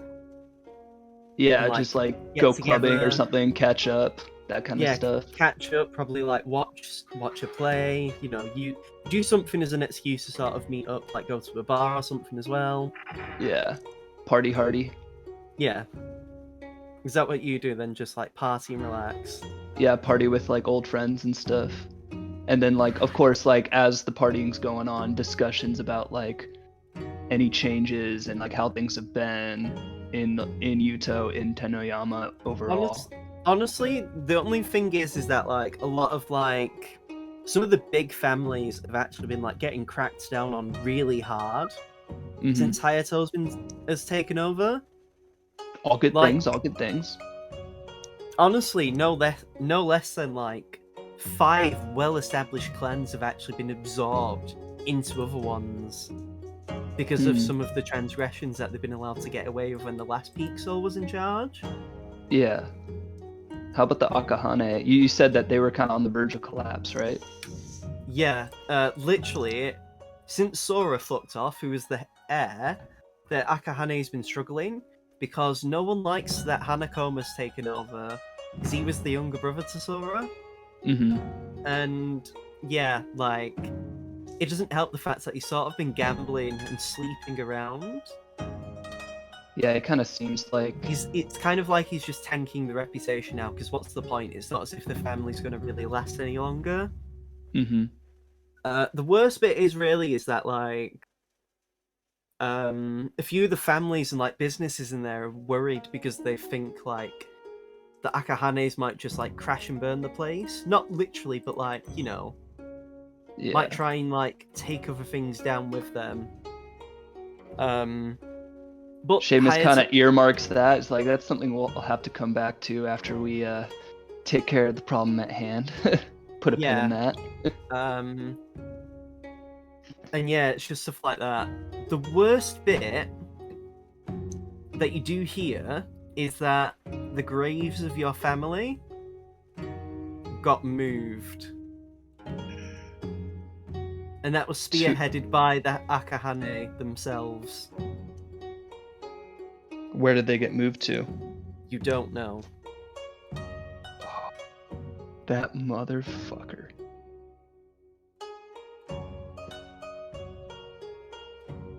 And you know, like, you know, that's, like, a very fucking bad thing anyway, but, like, given your history, it seems especially targeted. Yeah, apparently that's why I'm saying fuck what- that guy. From what you heard, that only happened less than a week after you left. So it might have been the old head that did it. You don't know.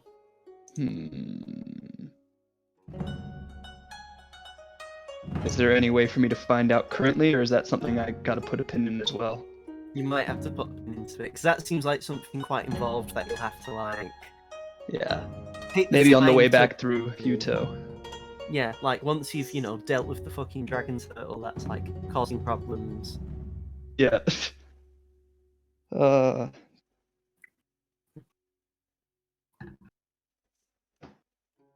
As you sort of hear this, though, you, like... your brain starts to tingle.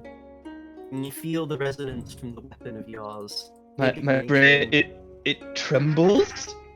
It just feels like the weapon is almost reacting and almost feeding off your negativity from it. A good sign.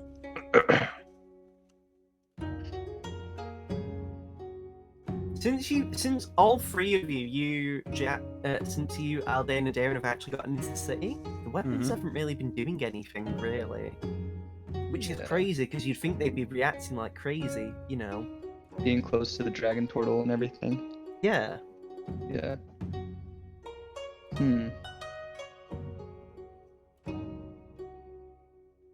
Seamus kind of looks down at the sword. What is it, boy? You smell something?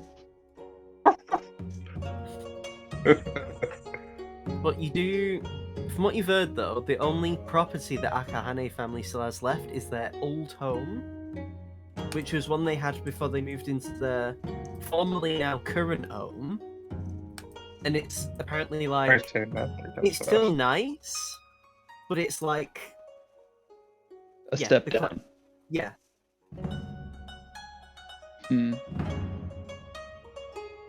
Do I go...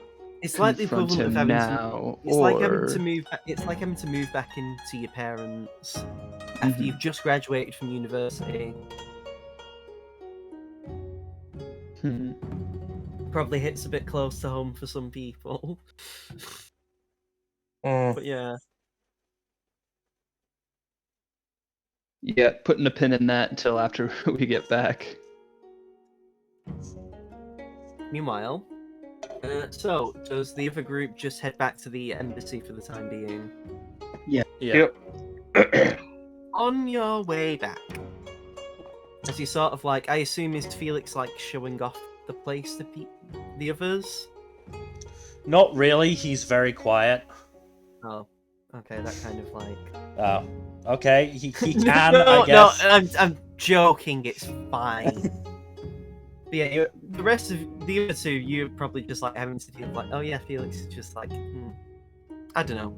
But like, as you're sort of walking along, you do hear like someone called Hanekoma, like, just like some girls are calling out to him to like stop walking so far ahead because they're in heels. If you look over, you see a man very nicely dressed. And he looks very familiar to Sora, apart from the fact that he doesn't have red wings. But he is a Phoenix Kenku. And he's just like walking in a huff from what you can tell is the direction of the restaurant you're at.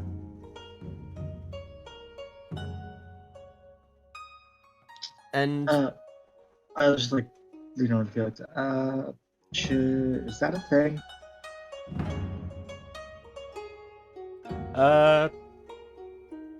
you know Hanekoma to be the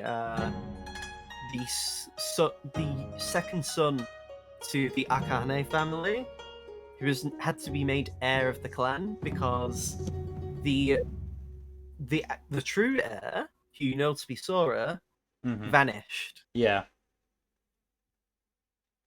He is not well liked at all. Very punchable. Fun. So I share this information. He's also one of your dad's students, and your dad does not like him. Is there anyone who does like this punk? People who like his money. Yeah, those Which is- girls. The group, that number of people has been dwindling ever since Hanekoma took over the family, however. Oof. Rip to him, I guess. Do I just go lean over and go, so, do we make sure he doesn't do anything stupid, or what? Yeah. Let's try to make sure that there's no stupid going on right now. Seamus would appreciate that. Darren kind of... You just see the telltale thing in the corner. Seamus will appreciate this. Darren just throws up their hood and goes, I'll see you guys in a little bit. It's Aldane and Felix. It's a rare duo. Well, Darren's like stepping away from them and like slipping into the crowd. You do it with grace and ease, honestly. The worst part is that like there's not really many Genasi. You do see some Genasi, but a lot of them are actually fire Genasi. Huh. Mostly because they're quite popular here and Colonia Pole, because their fire abilities help with the cold temperatures. And yeah, they just like, you know, you kind of have to like struggle to blend in, but you do actually do it with surprising ease. It helps that you sort of use the capital cities, so yeah. Right. This is my preferred domain. You sort of blend in, you follow him along. As you do, the guy just doesn't look pleased. He actually is looking around at buildings, and you just like, you hear him like murmur and complain like, we used to be the fucking kings of this place. We used to be fucking grand, we used to be the best clan in the country, and look at us now. And he's just like harumphing, and you just see the girl's like, it's fine, honey, don't worry about it, you're still great, you're still wonderful. And he's just like, but I'm not, am I? Since Sora left, ditched us, we've been fucking squalid. And she's like, but you still live in a mansion. The another girl, and she's like, but it's not the point, is it? Ugh, It's not. fucking filthy Ostakis and their half-blood. That disgusting human-born kid.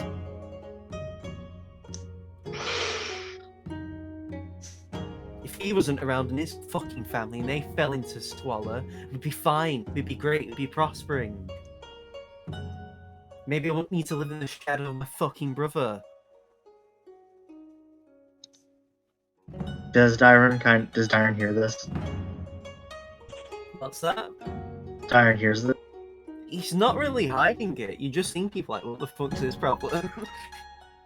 In fact, you actually bump into a black turtle. He's like, he's a fucking weirdo, isn't he? And you're sure you're speaking to Ration. Tell your cousin Aldane to is fuck off. Aldane is no longer trying to restrain anybody because of the half-blood remark. Also, yeah. Also, hi Darren. How's it going? Good. How are you? I'm on leave. How did you get here before us? Darren split off from the group. Oh, never mind then. I assume I assume you and Felix are going back to the embassy, are you not? No, Hmm. I kind of went. Are we doing this like to make sure he doesn't do anything stupid? I thought that was the point because yeah, you're checking in on him while Felix is sort of like acting, isn't he?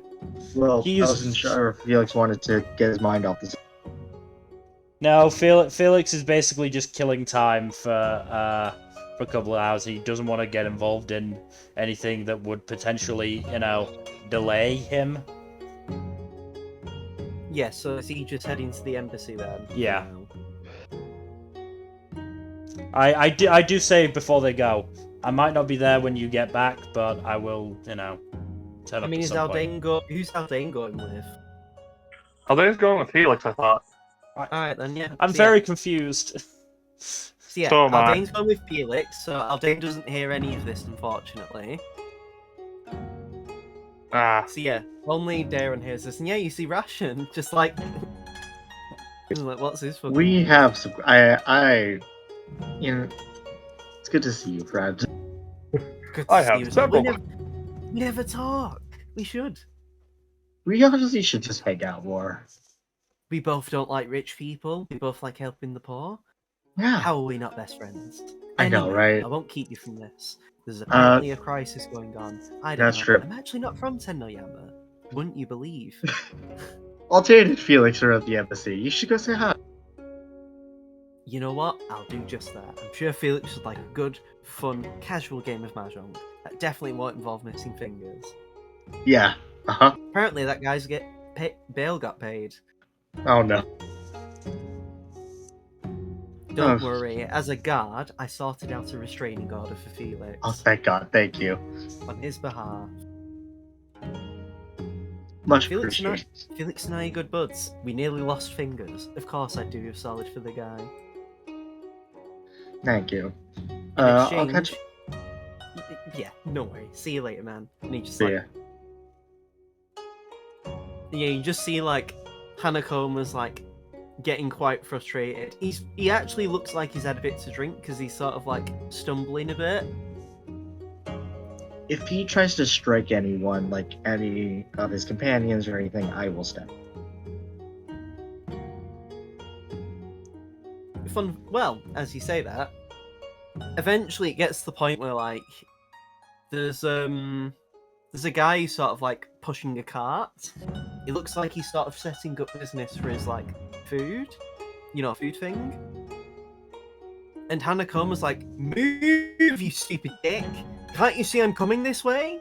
Bearing in mind, Hanakoma's like not even near the guy, and he doesn't even like that this man's getting near him. And you just see this like, this like portly fucking dude. He's like trying to do his business, and he's like, "Oh, sorry, sir," and he just like bows. He's like, "Look at me, look at me, look at me," and he like tries to grab the guy's face, but he completely misses.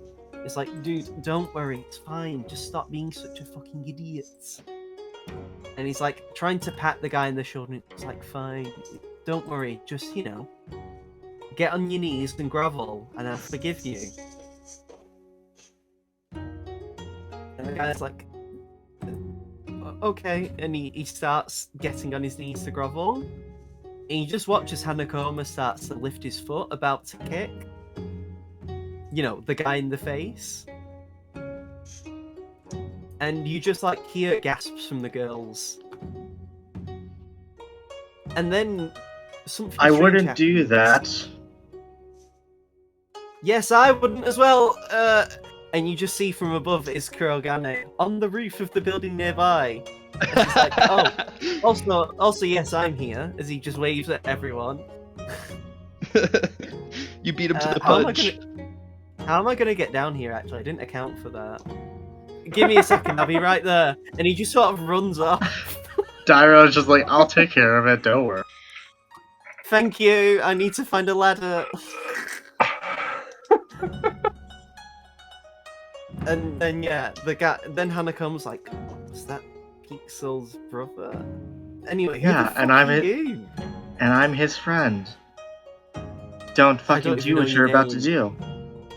I don't even know your name, mate. Doesn't I don't fucking even know your matter. name. Don't do what you're I don't fucking even know your doing. name. Doesn't I don't fucking even know your matter. name.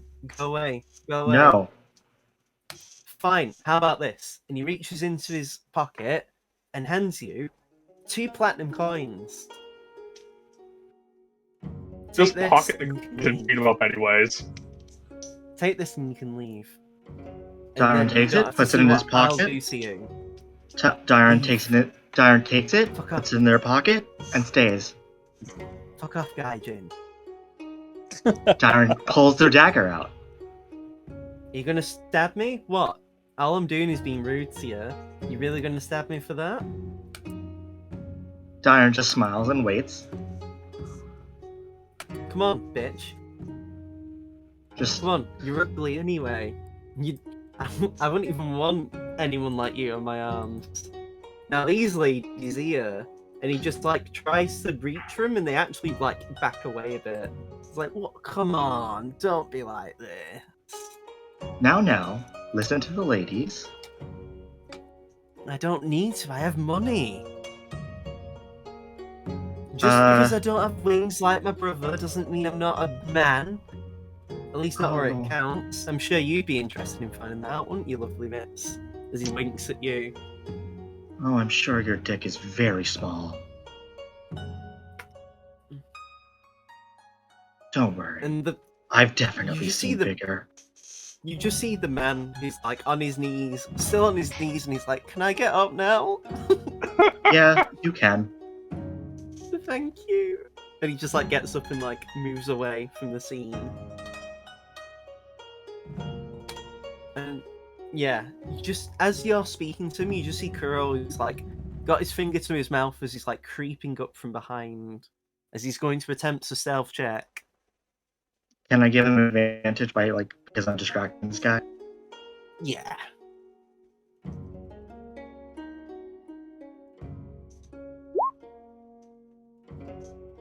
Sheesh. That's pretty crap. Yeah, for me and Kuro, that's pretty bad. But he's just like creeping up, and you just see Hannah come like, I don't give a fuck who you are. You could be my brother, and I wouldn't care because you're nothing to me. Sora says hello, by the way. We're good friends. Oh, are you? No wonder you have that smarmy attitude of his, that smug sense of superiority, like you think you're better than everyone. It's a fun fact, I am. I bet you are. And why are you here in traipsing gear and not in Bovetman? Stats there. Dairon's, there's lightning crackling through Dairon's skin. Ooh, it has the little gust of wind has party tricks, and he starts clapping in your direction. As soon as Kuro does something, I am doing shocking fast. Kuro's just like waving his hands like, no, that's too much. And then he just reaches into his pocket and he just pulls out some manacles. I thought he was going to pull out like a brick. Dairon wouldn't kill this guy. Yeah, just clonks him over the head, yes. I mean, unfortunately, a brick isn't a finesse weapon, or Kuro with his 18 dex would probably be doing alright. No, Yeah. Instead, he pulls out manacles, and then he also pulls out a... what's it called? I'm trying to think of what it is. Basically, because he's already got the manacles locked on to what is actually a dog. A big dog. Like, the lead of a dog. You know, the leash. Mm-hmm. And he just, like, mouse you a little bit more, and then this is sorted. And Hanakoma's like, I don't really care who you are. I've said this before, and I'll say it again. You're just someone that Bovetman's thrown out of the trash. You're probably born in trash. And and you just see Kuro like clicking in the manacles. Oh, then oh, honey, you're about to learn what trash really is. And you just see it as like the dog is like a full-grown Akito. And then you just see Kuro pull out a party popper, let it go, and the dog just starts running. And then you just see Hanakoma eating shit as he's just being dragged through the mud. Literally. I turn to the two women. Are you okay? You guys okay? Yes, but fine, thank you very much. And Kuro just does a very elegant bow, like, no need to thank me, no need to thank me. It's all in a day's work. As the brother of the Peak Soul, Hayato Takaishi, and I'm Kurogane Takaishi, and he's just Kuro, like... Kuro, I could have just decapitated him. We would all been spared so much pain. Yeah, but the problem is that it's Seamus has to deal with the Akahanes. Yeah. Well, as his Seamus friend, I can't take that from him. Fair. I mean, is the guy he was about to hit still around, or? He's already just like casually setting up his stall. Gyron hands him the 2 plat. I can just go home to my wife, and he just already starts packing away. You've had a day. Yes, I have. Thank you. And he's just like, "Damn, you did a nice job, Oderon. Congratulations." Yeah, I mean, congratulations. You and I both know this. Now? This could have gone a lot uglier. It could have, but I mean, how you can't get uglier than Hanakoma Akahane. This is true. Nevertheless, I don't really have much to do. I was mostly just traipsing on the rooftops trying to find some drama. And hey, it came to me. Of course, it had to be you at the center of it. I mean, he was about to kick someone. I'm not gonna let that happen. I mean, obviously, I'm making a joke. Like, whatever. Anyway, I am looking at doing some shopping. Want to come with? Yeah, sure, why not? I mean, hey, I don't want to be anywhere near Felix and Seamus' family drama. No. What family? Then again, You can't have family drama if you don't have a family. Yeah. Then again, Seamus doesn't really have a family. It's fine. Anyway, let's go. I need to sort of lead you away. And I'm going to call it a session. Alright. Cool. We will do the Felix family talk next session and every other bit like that. I'm glad. Gives me a chance to prepare. Oh, don't think I'm going to let you be ready for that. I can be emotionally ready for it. Will you, though? Will you really? Probably not, but I can try. There you go. Anyway, that is the session. Yes, that is the session, which means that is also the stream. Thank you, everybody who has watched. In terms of future stuff, Tuesday I will be continuing in Persona 4 Golden. I have saved Yukiko. Now it's time to, I'm sure, just enjoy the rest of my year in Inaba with very few complications. Issues. Yeah, no issues.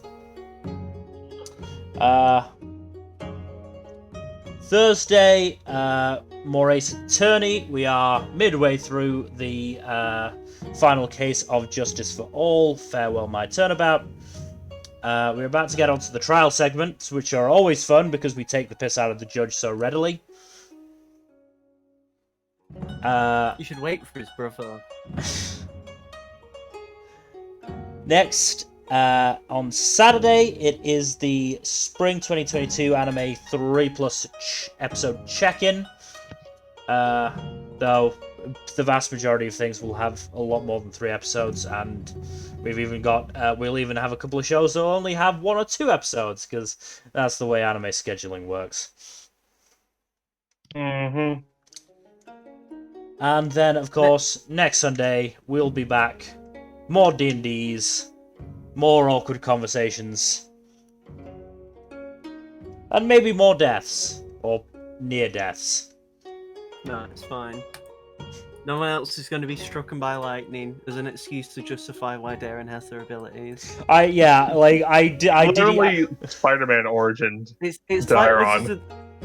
like Wizards of the Coast was like, oh yeah, Kaito's D&D game has As Genasi and a labyrinth. Genasi. Yeah. Better fuck things up for him. But yeah, as soon as you started mentioning the lightning, I was like, this is how you're gonna do that then. So yeah, again, thank you for watching. Please do give us a follow here on Twitch and on Twitter to find out when we go live and what we're doing. And otherwise, we will hopefully see you next time for me putzing around in Persona 4 Golden and laughing and sort of crying at all the homoeroticism that will never be. Good night. Later.